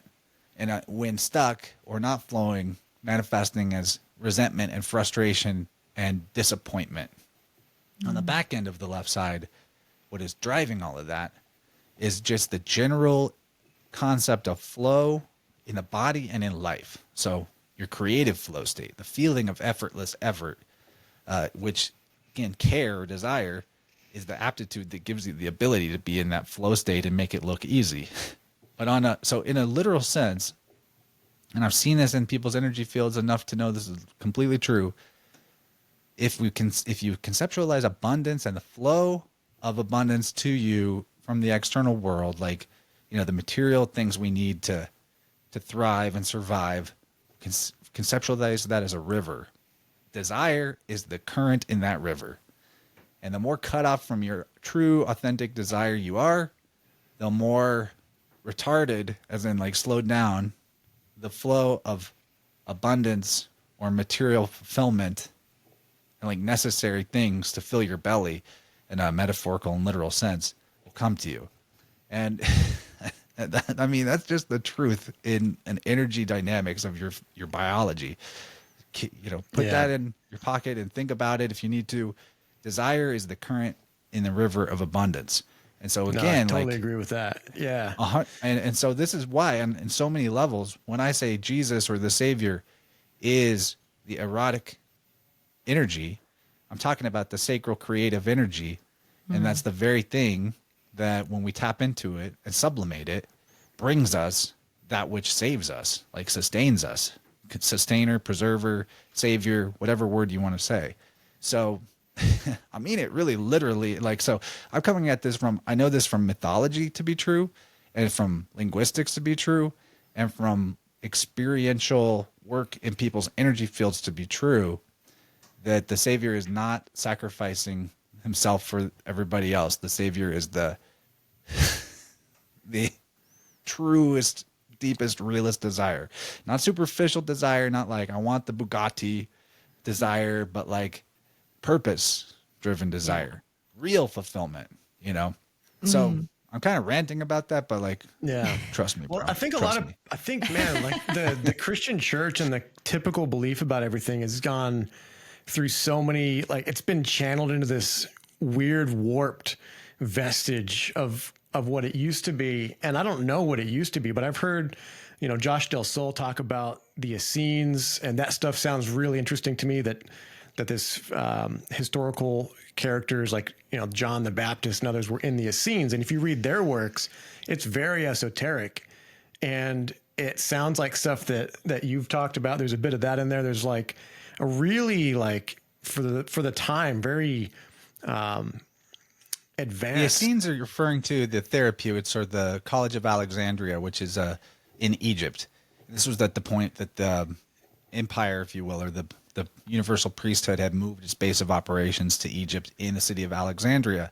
And these Essenes, there's literally a quote from Eusebius, the father of church history, one of the earliest documenters of in the Holy Roman Empire of the origins of Christianity. He says, verbatim quote, although I guess he's attributing it to a guy named Philo of Alexandria, who's allegedly a Jew who was part of this you could call it a college. It's literally like where they trained their apostles that were allowed to go out into the world and run this priest jive that they did. And they said, this is directly what Eusebius says. Those therapeutes, or those Essenes, that's the same guys, were Christians, but this is before Jesus. Their gospels are the same as our gospels. I'm paraphrasing, but he says, and you can look this up, that group had the gospels before Jesus existed. How could that be unless these gospels are already have always been in existence, aka it's the scripture in the sky? Yes, it's that's a written huge in subject. DNA at some level, or if DNA even exists. But it is. There's it's been like a ton of effort to create. There's been a ton of effort by people, well-meaning people, to link historical personages to biblical figures. And I am here to tell you that is really not a fruitful pursuit. And it doesn't really help us out. It's I think if bearing you apply false the witness spirit of truth in a to lot it, of ways. there's a lot of truth in the Bible. There's a lot of truth written in the stars. I don't view them as exclusively opposing. They're not detracting from each other. It just depends on if you're stuck in There's tons an of truth in the ideology. Bible, but history can never be truth.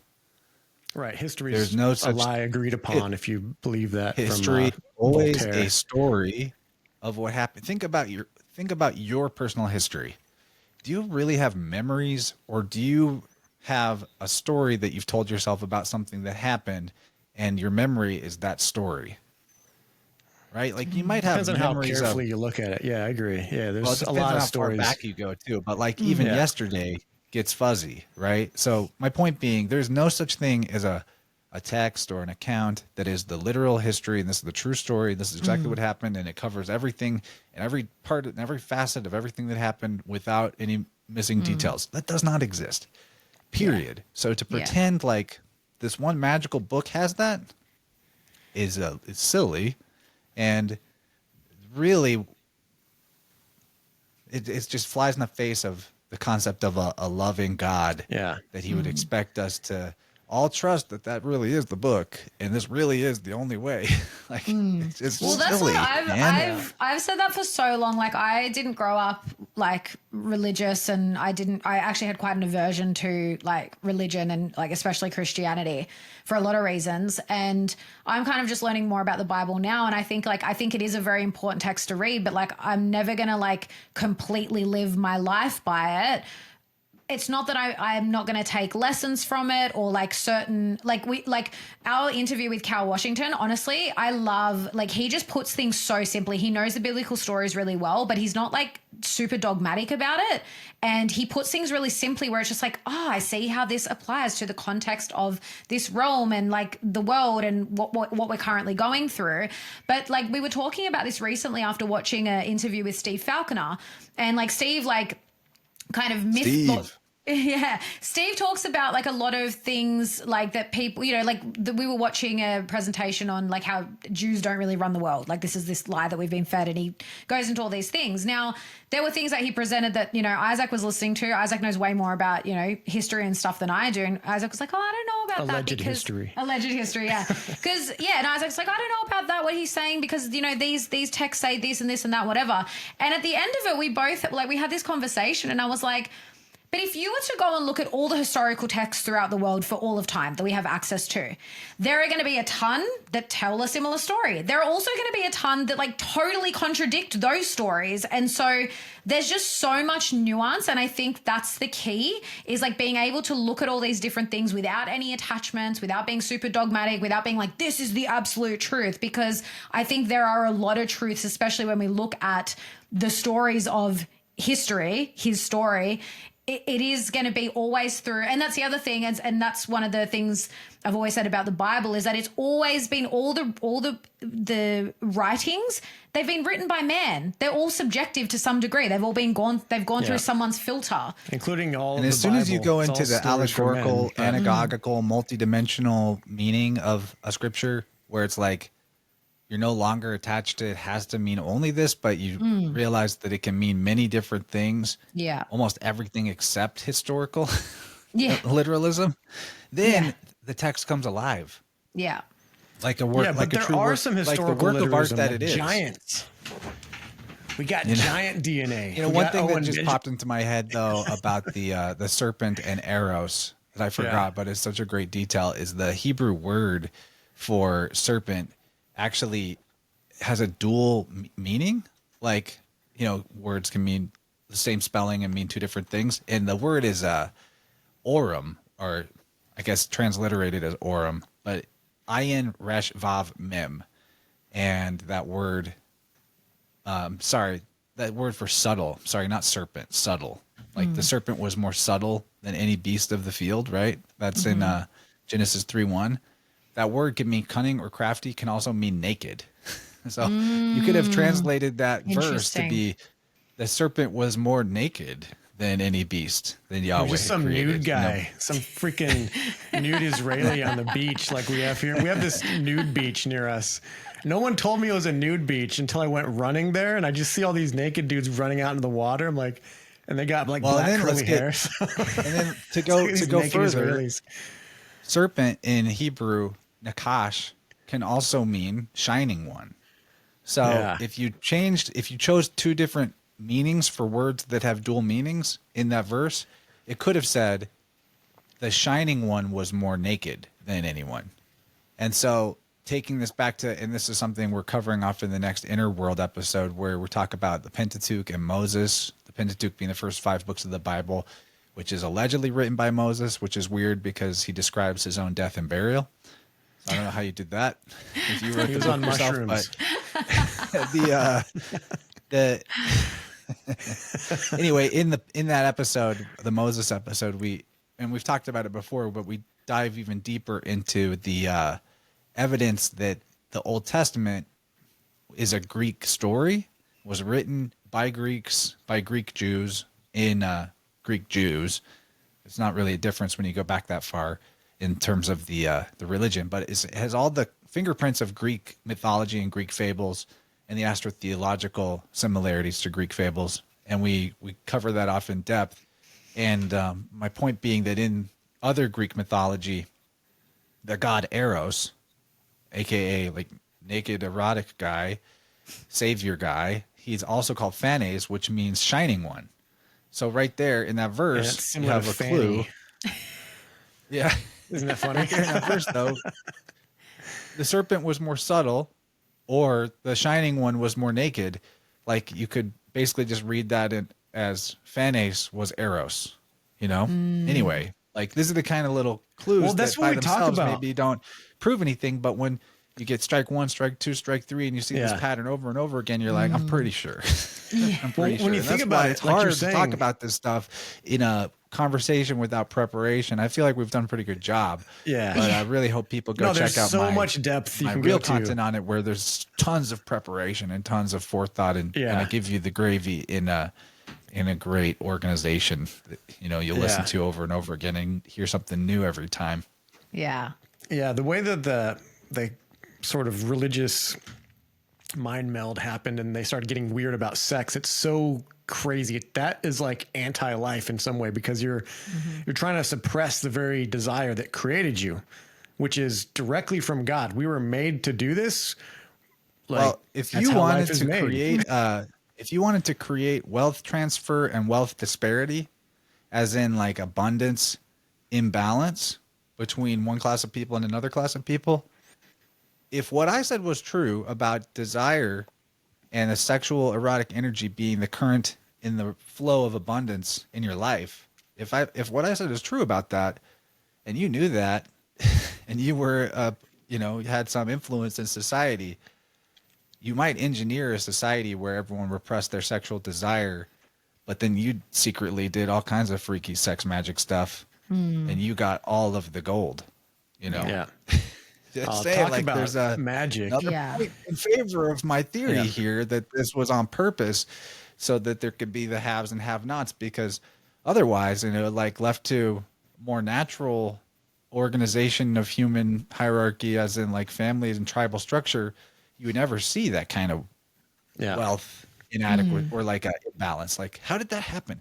And I'm fascinated with the question of how did that happen, because it seems like you really had to engineer stuff over a long period of time to get it to this point of like, Amazon has $1 bazillion and like we're paycheck to paycheck out here. We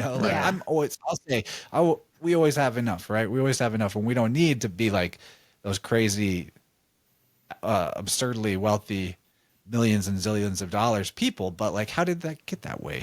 Yeah. How did that get that way? It's a curious question. Yeah, totally. Yeah.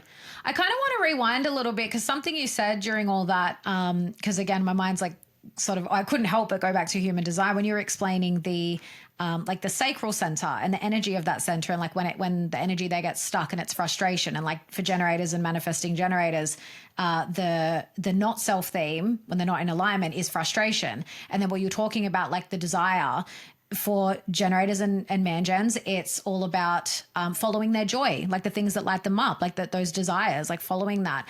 And I love how I'm a man gen, so maybe I'm prone to this interpretation. I've actually got a few questions about, because I was like, I heard you speaking on human design on an interview, like it was probably years ago now, and I did listen to, like, I heard a bit of your chart, but I can't remember it. But I was like, my guess is man gen, define spleen. Do you have an open throat? How am I going so far? Everything's defined except my head. Ah, interesting. Oh, that's another one. We've just met someone recently who was, it was Mark Gober, completely defined open. He's got an open throat. Oh, Mark Gober. Love that guy. Yeah, he's a legend. We just had him on recently. Yeah. And and so I want to kind of. He was down here in Australia. He came down for the Living Free Festival. Yeah, we got to hang out with him. It was lots of fun. Yeah. I haven't got to hang out with him in person yet. We've done a few shows, though. I think 3. Yeah. Oh, sweet. Yeah, I've seen you. We've actually interviewed a lot of the same people. And I was like, me. This guy's perfect. Yeah. I've read his books now. It's so cool. Yeah. Shout out Mark. Awesome. Yeah.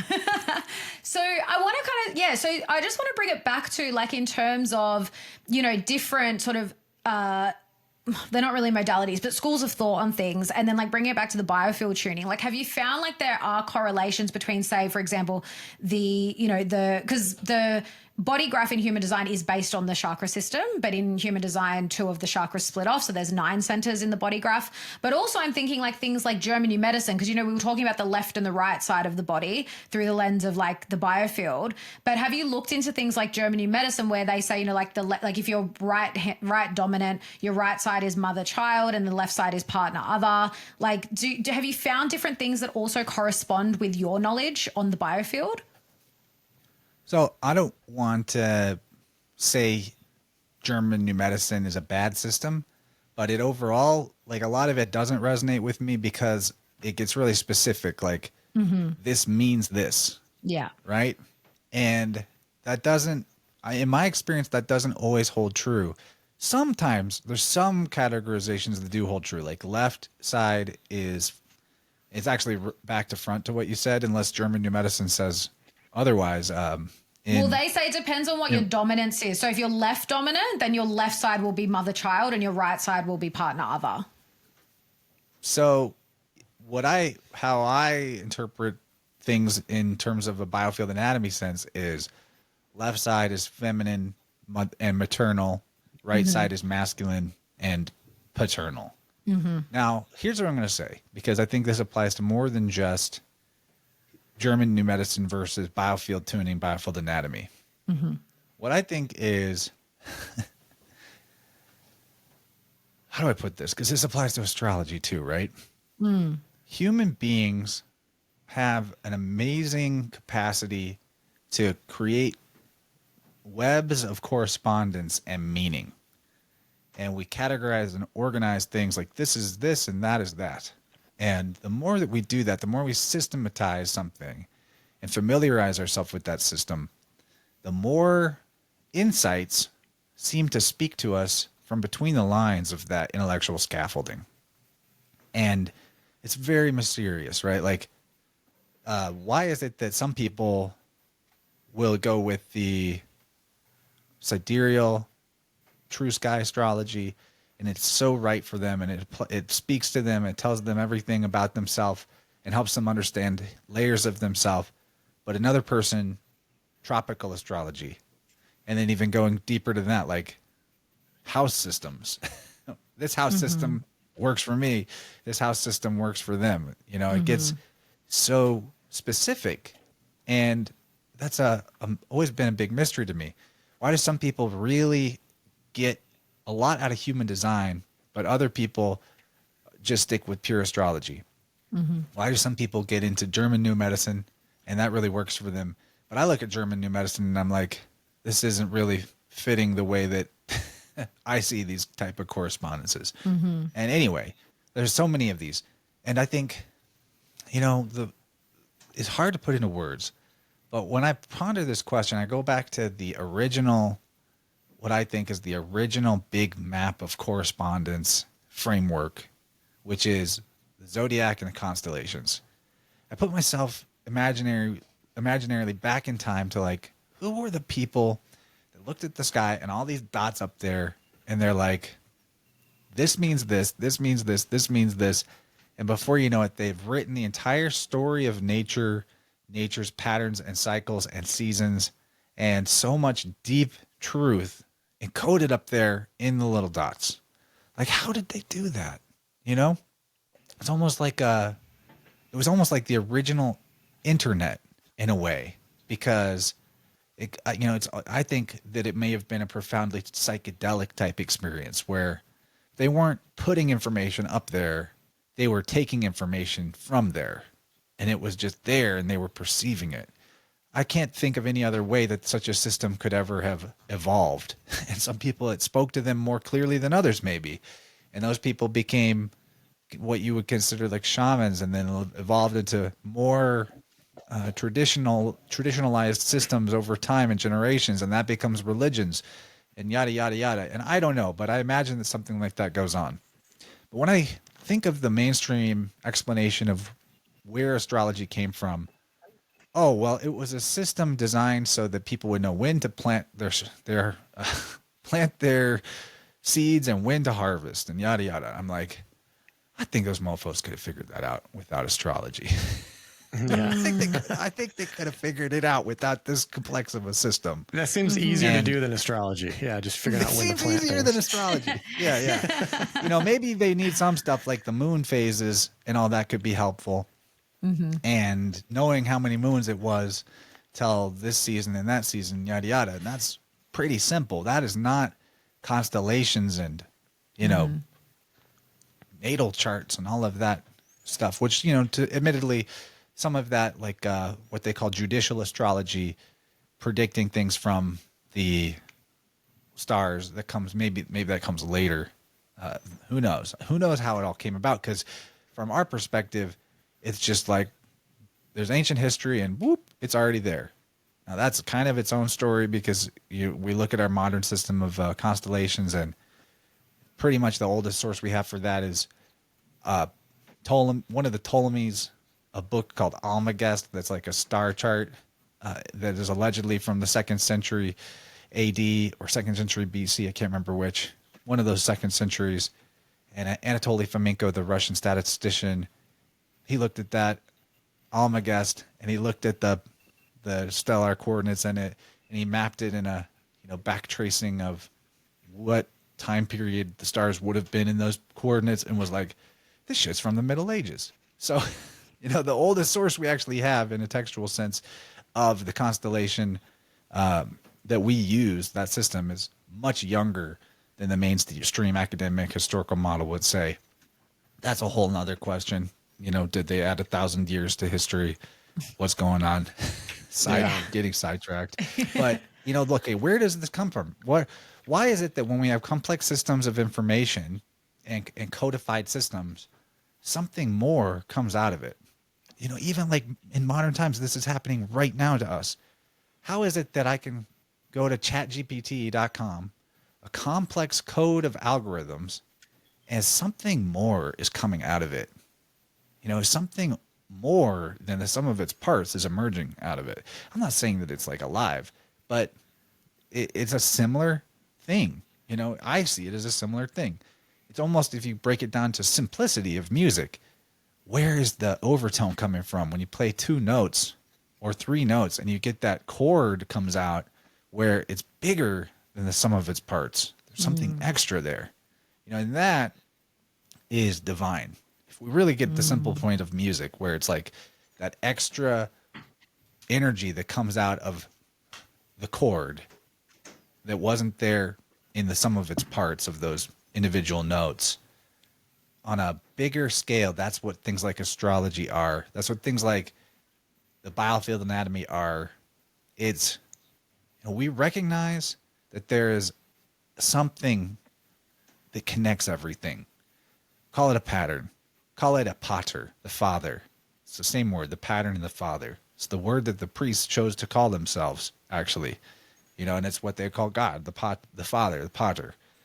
And that pattern, when we invest ourselves into investigating that pattern or weaving patterns of our own, that pattern speaks back to us. It sings to us. It's like God is there as soon as you look. And I think that the divine is that, and you know, this is going back to the Savior being mercurial, liminal, between the lines, between states. That extra little oomph of spirit, it comes alive out of the space between the framework itself. You know, it's like really hard to put into words. I hope this concept is kind of making sense.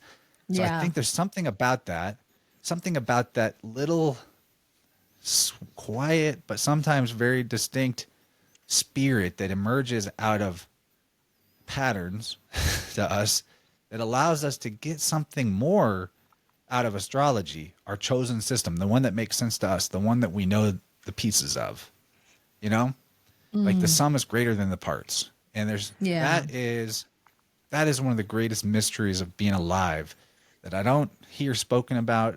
And I'm still thinking about all the time. Yeah. And, you know, what's crazy is the connections like you were talking about. That's why it's worth it to learn things and to get, you know, put puzzle pieces together and practice pattern recognition. I think that pattern recognition gives you, opens your ears and your eyes to the divine. Yeah. Yeah. It's like the connection you draw from the intuition about plants and then the patterns that you start seeing there where, you know, it's been there all along. There's these elements to it. Some of it you can find in books, some of it you can't, but it's like, who wrote the books? How did they find the information? Same thing. There's an intuition. There's a spirit, you know, the ruach or whatever you want to call it. And it's similar to what we see with the synchronicities and the symbols with animals, with numbers on your phone when you start seeing like the quote unquote angel numbers or whatever. But I see that all around and I'm like, that's how I view the relation with the stars, but on a higher level. I was just looking at this app where you can see the stars on it and you look and you zoom in and there's all these little constellations and someone sat there and saw a pattern in the stars and then gave it a name. If I was out there looking at it, it would be something different. I would have named it something else and I may not have been wrong. This will bake your noodle, Isaac. You know, well, will it bake your Chiron, noodle? The wounded, I love this that. will bake your noodle, bro. Chiron, the wounded healer, right? In mythology, the centaur. There's an asteroid called Chiron, named that now. Wasn't discovered until the 70s. Some guy discovered it and named it Chiron. And then astrologers were like, oh, this is named Chiron. I wonder if it represents where you have your wounded healer, you know, wound in your life. Turns out it does. But like, Who Turns told out him? that Chiron, where it's placed in your chart, perfectly describes your personal unhealable wound.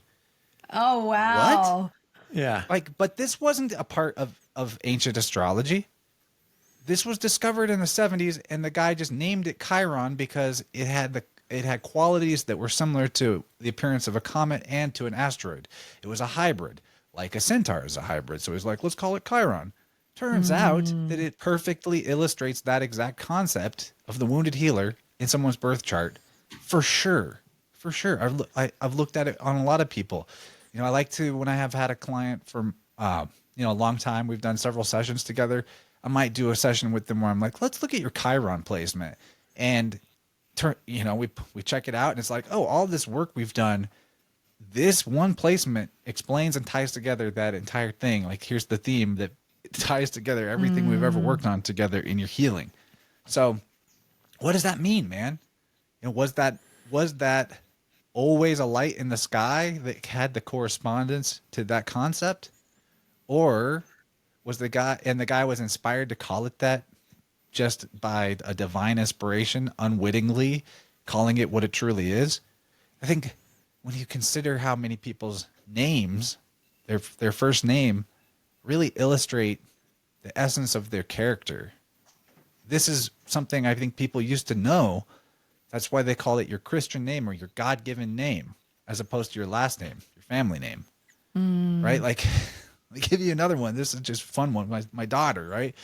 We're all into like gematria and woo stuff like that. So Yeah. we spelled my daughter's name very specifically so that in the gematria septenary system that Marty Leeds teaches, where it's all based in like 1 through 7 in the letters, we named her Gracie Gabriella Garton, GGG 777, 7th letter. And the way we spelled Gabriella with just one L, it makes her whole name equal 77 in total. And we're like, yeah, this is so cool. This is a great name. We're so heady. And she decides to be born like a week and a half past the 40-week mark on a day that, when you add up the numbers of that day, 10 plus 23 plus 20 plus 24, it equals 77. No way. How does that happen? You know? Yeah. So what does It's the like 77 represent? What does that mean? Yeah, what's 7? Just thought it was, well, 7 is like the energy of divinity and like spiritual seeker vibe. Like, my life path number in that whole system is a 7. I just thought, of course, like lucky, right? Lucky 777 jackpot. Yeah. Like, you're lucky. Yeah. We just thought it was cool. Like, we thought it was fun. And what that means to her will be her journey to discover. But my point is, like, we had this system, we did this pattern, and then the pattern winked back at us because we were dealing with this pattern. Like, but that would have, to most people, that maybe those kind of hugely improbable synchronicities between letters and numbers don't really happen in their name. But do most people's parents name them with respect to the numbers in that intentional way, right? So like, that's what I mean. Like, you investigate the pattern and it dialogues back at you. Yeah. And Well, that's where you start to be like, okay, there's something going on here. There's something behind the curtain. I'm talking to something here. Yeah. It's an intelligence, and that's for sure. what it is. Yeah, well, that's why I asked about, like, if you've looked into other systems and they correlate, and I love what you said about pattern recognition, because I think it is such an important skill to learn if you're not already pretty adept at it. It's always come very naturally to me, and that's what I find is that, when I started looking at, like, learning more, I will say, about all these different systems, like, I've always had an interest in astrology, but then I started doing human design, and that brings in a little bit of astrology. And then, we had we did an episode with our friend Georgina Grace on numerology. And even just in that episode, she was talking about the numbers, and I was like, oh my God, like, the numbers she's talking about correspond to some of the gates, and like the energy of, like, in the numbers are like some of the same energies of the gates that correspond to the same numbers. And it's just super interesting. And then when you look at, like I mentioned, like German new medicine or traditional Chinese medicine and meridian theory and Ayurvedic medicine, like, there's so many differences, but then there's these common threads. And that's why I think, like, that's, for me personally, that's why I love to, like, I feel like I know a little bit about a lot of things, and I love finding those common threads because, like, to me, that's where the truth is. you know, but then I also love the nuances and the differences, because I think, like you said, it's like different things are going to resonate for different people. Like I know people, actually a lot of people, I've looked up things in German New Medicine for them and they're like, that's so spot on. But then I've looked up, you know, I know some people that like look into it and they're just like, nah, doesn't resonate for me at all. And so I love having those like lots of different tools in the toolkit, especially when you're working with people. Like when I'm working with people, I like to kind of feel into like what resonates for them and then like go there. A lot, yeah, and that's how it is for me with GNM. A lot of the interpretations, to me, they don't resonate, or they feel too specific. Whereas my, my experiences, I kind of like the Biofield anatomy because it deals with more like fields of spectrums of possibility or probability, and correspondent relationships between feelings and energies and types of beliefs with parts of the body, but not like this exact diagnosis means this exact life situation. But like a lot of people get a lot out of GNM or German New Medicine, and it works for them, and that's cool. And what I'll say is it is very valuable, if for no other reason that it's on the track of your body follows your mind. Yeah. You know, mental and emotional states are the origin of things in the body going on. And like with my work as a tuner, I often will, especially a new person, their first time getting a session, I'm like, let's be clear. I'm not doing something to you. I'm not doing something for you. I am guiding you through something you're doing for yourself.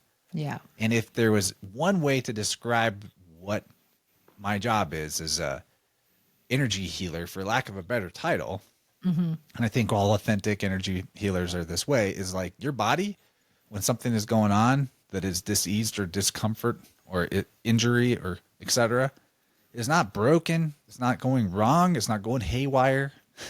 It is a message. Yeah. It's sending you a message.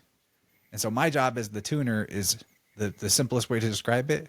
I'm a translator of the message from your body. I speak the body's language. I know what it's trying to say with this situation that's going on. Yeah. And sometimes it gets so literal. Like there was a person I worked with who was having this experience where if she ate the wrong foods, and it happened frequently, her body would get really bloated.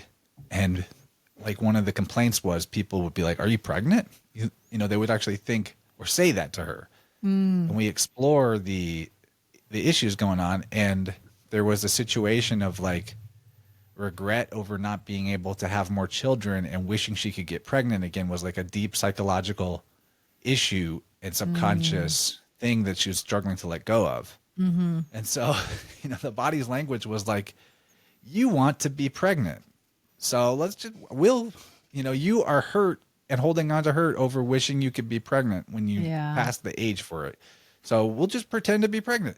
The body was just literally acting out the regret issue. So sometimes it's so like fascinating, right under their nose, and they but it's hard to see those things. They're too close.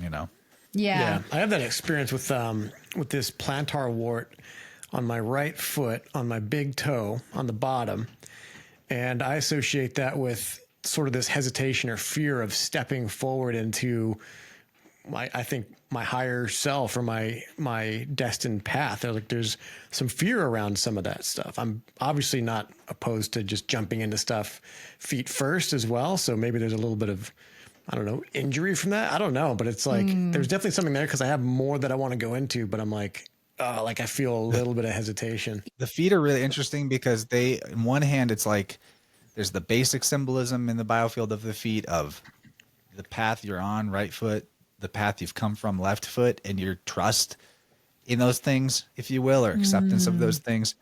But then, in my opinion, the feet are, and the hands too, are like a fractal of the body. So when someone's having issues with the feet, I recommend looking at those like reflexology charts of the foot.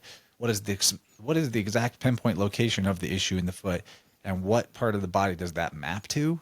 And one thing that I really like with the weighted tuning fork, the sonic slider that Eileen sells, it's for organ situations like say you have lung issues or something internal and it's hard to reach with a physical like massage or, weighted tuning fork on the body, find the reflexology spot on the foot that corresponds to the lungs or to the kidneys or whatever, and put the fork there. It's actually pretty amazing. Like you put that on or even just massage it, but you put the weighted tuning fork and vibrate the lungs spot on your foot and like pay attention to how well you breathe before and after. And it's like, whoa, I can take a deeper breath right now. And I just vibrated a spot on my foot for 30 seconds. Yeah, that's so cool. interesting. Yeah, and I've got to say, that's one thing I do love. Like, I'll never forget, it was one of the first interviews I think one of the first episodes of your podcast I listened to, where you were talking about, actually it would have been on the podcast with Isaac. I think it was the first full interview I listened to of yours. And you were talking about an accident you'd had, like with your ankle. And then you were talking about like what it corresponded to. And this is where I love, like, again, this is why I like learning all these different things, because the one thing with German new medicine, they say that like injuries and accidents don't apply with German new medicine, which I don't fully agree with, because again, I think there's something on the metaphysical. I didn't know that they said that, and I would be like, wrong. Yeah, and I'm with you. Huge. Absolutely, and I'm with you, because I think, again, it's like subconsciously. So, for example, an accident, you might fall off a ladder, but why would you? Some people are going to fall on the left side and some people are going to fall on the right side. And I do think that there's an unconscious, like, for whatever reason, you're going to go to one side or the other. And it's so interesting listening like to your story from, years ago about with your ankle.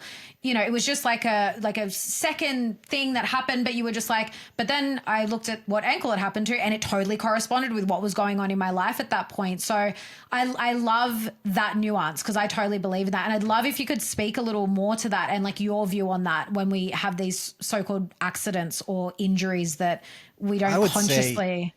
Yeah. Even go bigger than just thinking about the biofield ramifications, especially with injury. Think about the circumstances of what's going on, especially with recurring patterns, if you're able to notice them. One of the things that getting tuned can really help with is finding out the recurring pattern that you're missing, you're not realizing is a recurring pattern.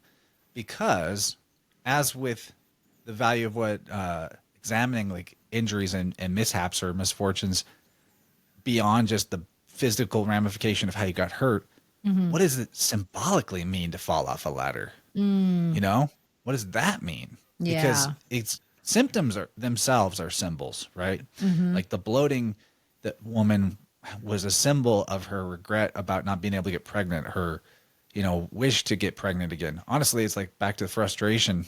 It's a frustration energy because the stomach is governed by the sacral energy, just like the sexual organs are. There's it's a dual system there. Very interesting, actually. So think about the symptoms on a symbolic level and even sometimes kind of abstractly. And that is part of what I think bring to the table as a tuner in helping people see patterns in their life, because sometimes those patterns are more symbolic, where they're not realizing a certain thing is happening over and over again because it may take different forms in a way, but like the underlying theme of the pattern is there. So try the best way I could describe it is if you are familiar with like Jungian dream interpretation, it doesn't need to be Jungian. There doesn't need to be a specific system to it, right? But we've all had a dream where we realized, oh, I wasn't just naked in school because I'm just stressed out. Like it was about this situation, and that dream meant this thing that's going on in my life. It's just showing up in the dream differently, right? We're processing things, right? Treat your they say to have a dream journal, right? But what if you had a journal of your daily experiences, but that you wrote the way that you would a dream journal, as in interpreting the events of your life the way you would dream symbols? And there's a real value to that. That was huge when I realized you could do that. And I don't do a journal per se, but I do think about what's going on in my life. I've just become accustomed to thinking about things on the meaning symbolically behind events, going on, and it's huge. Yeah. Oh, there's so much there. Just realized the time. We're getting a little late.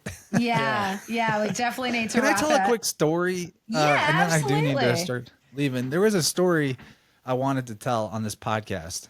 I've told it maybe a couple other places, but the Bertaria Festival this year was great because I got to be a speaker this time, and that was really fun. Amazing. Yes. And right before I spoke at the event, this story that I'm about to tell happened, and it was really interesting because we're talking about how much belief is a factor, and different systems resonate with you, and they'll be more effective for you. But I had an experience where tuning worked for somebody that had no business, with it working, if you need to believe in it or understand it for it to work. So Yeah. my dad's first cousin was visiting from out of town. He's somebody that I only kind of know. I see him every couple of years for a couple of hours at like family reunions. I've known him for a long time, but rarely see him or interact with him, so I don't know him well. But as long as I've known him, he's had debilitating, like disability, can't work, crippling back pain. And while he was visiting my parents, he was extra stressed out because there was some stuff going on with his mom in the hospital or whatnot, and that's what he was in our town for. And I came over to visit him and see my parents that night. I brought my big tuning fork. I wasn't sure if I was going to try anything with him because this is a, hospital attending doctor believer. Luckily, even though they prescribed him the opioids for his pain, he was on them and then realized they were going to kill him and got off. So he's just been coping with pain and doesn't really have a way to manage it. So that's the setup. I'm about to leave. He's clearly hurting a lot and stressed out. And I was like, just stand here, right here in the living room. Just stand here for a minute. Give me 5 minutes. I just want to check you out with my fork. I start scanning hit the big fork, going up and down. I'm like, okay, I get the cue, pinpoint. This is the spot in the back where the pain is coming from. So I ask, is the source of the pain on your right side in the middle, like solar plexus level on the right? And I just kind of point at that spot. And he's like, yes, that's where it comes from. It radiates down into my legs, and it makes it hard for me to stand and walk. I'm like, okay. So that's a clue right there that it's like, okay, it's related to a support issue because your legs are your support if it's radiating all the way down to the legs. But more importantly, I know that spot, back right solar plexus, has to do with feeling unsupported or unloved by your father. That's the biofield anatomy explanation. So, okay, I know that that's the spot. So I've got the vertical coordinates, time to find the horizontal. So I start sweeping from away from his body towards his body until I find the snag, and it's about 3 feet and an inch or two away from his body. I have the advantage of being able to have about a 6-foot wingspan when I spread my arms out, so I can kind of use my body as the yardstick when I need to, when I'm in the field. So I asked him, how old are you? 55. Okay, so this spot just a little bit over 3 feet away. Because I didn't even mention this, but the biofield, your energy field has a chronology to it. So Yeah. like your field is 6 feet. The edge of your field is when you're born. At your body is current time. 3 feet away is the age of 25. It's like the rings of a tree, to put it simply and be quick. So I could tell, and I did the math, this is about the age of 26. So I just say to him, tell me about the feeling, or tell me about what comes to mind when I mention being like estranged from your father or feeling unsupported by your father when you were 26. And he goes, what doesn't come to mind about that? And I'm like, well, I don't know. I don't even know your dad. I didn't know his father's name even. I'd never met him before. And my father was actually watching this happen, and he's like, did I tell you about this? And I'm like, I have no idea about whatever this is. I'm just telling you what's in his energy field.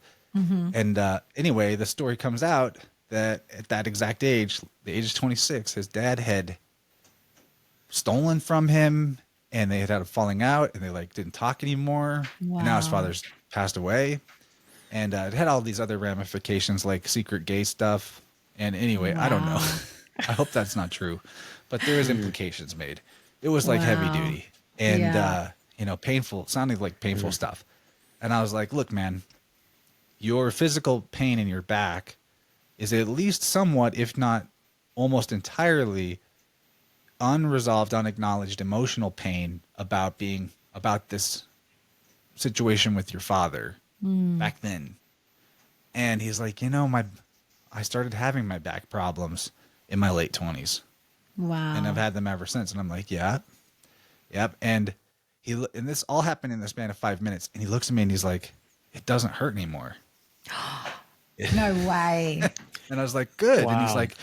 he's like, man, it was burning. It's burning pain. It was so bad. I was about to go to bed before 7 because I couldn't do anything anymore. I was Wow. like, as soon as you left, I was going to go to bed, but it doesn't hurt anymore. The burning is gone. That says so And, much about I- just the acknowledgement of the emotional pain, you know? Exactly. Yeah. Exactly. And just as you Sometimes finish that's that all story, it takes. And it's not always that miraculous, but sometimes that can happen where you just put 2 and 2 together and you just acknowledge that that's why it hurts. And I Yeah. don't know what kind of integrative process it was for him after that, because he went back to Kansas City, where he's from. I did receive updates through my dad because he was texting my dad and he's like, my back is fixed. It doesn't hurt anymore. It still doesn't hurt. Wow. that's awesome. It's incredible. It was cool. So then I had that story I could tell at Bertaria Fest a couple of days later, and I thought that was a real blessing because it's such a powerful story. And tuning in terms of results, there's no guarantees, I say, Yeah. but the potential ranges from incredible miracle like that Right. to just a subtle boost in energy. But Yeah. don't discount the subtle boost in energy, because it's cumulative. What you could do with 5%, even 3% more energy Yeah. every day, that adds up.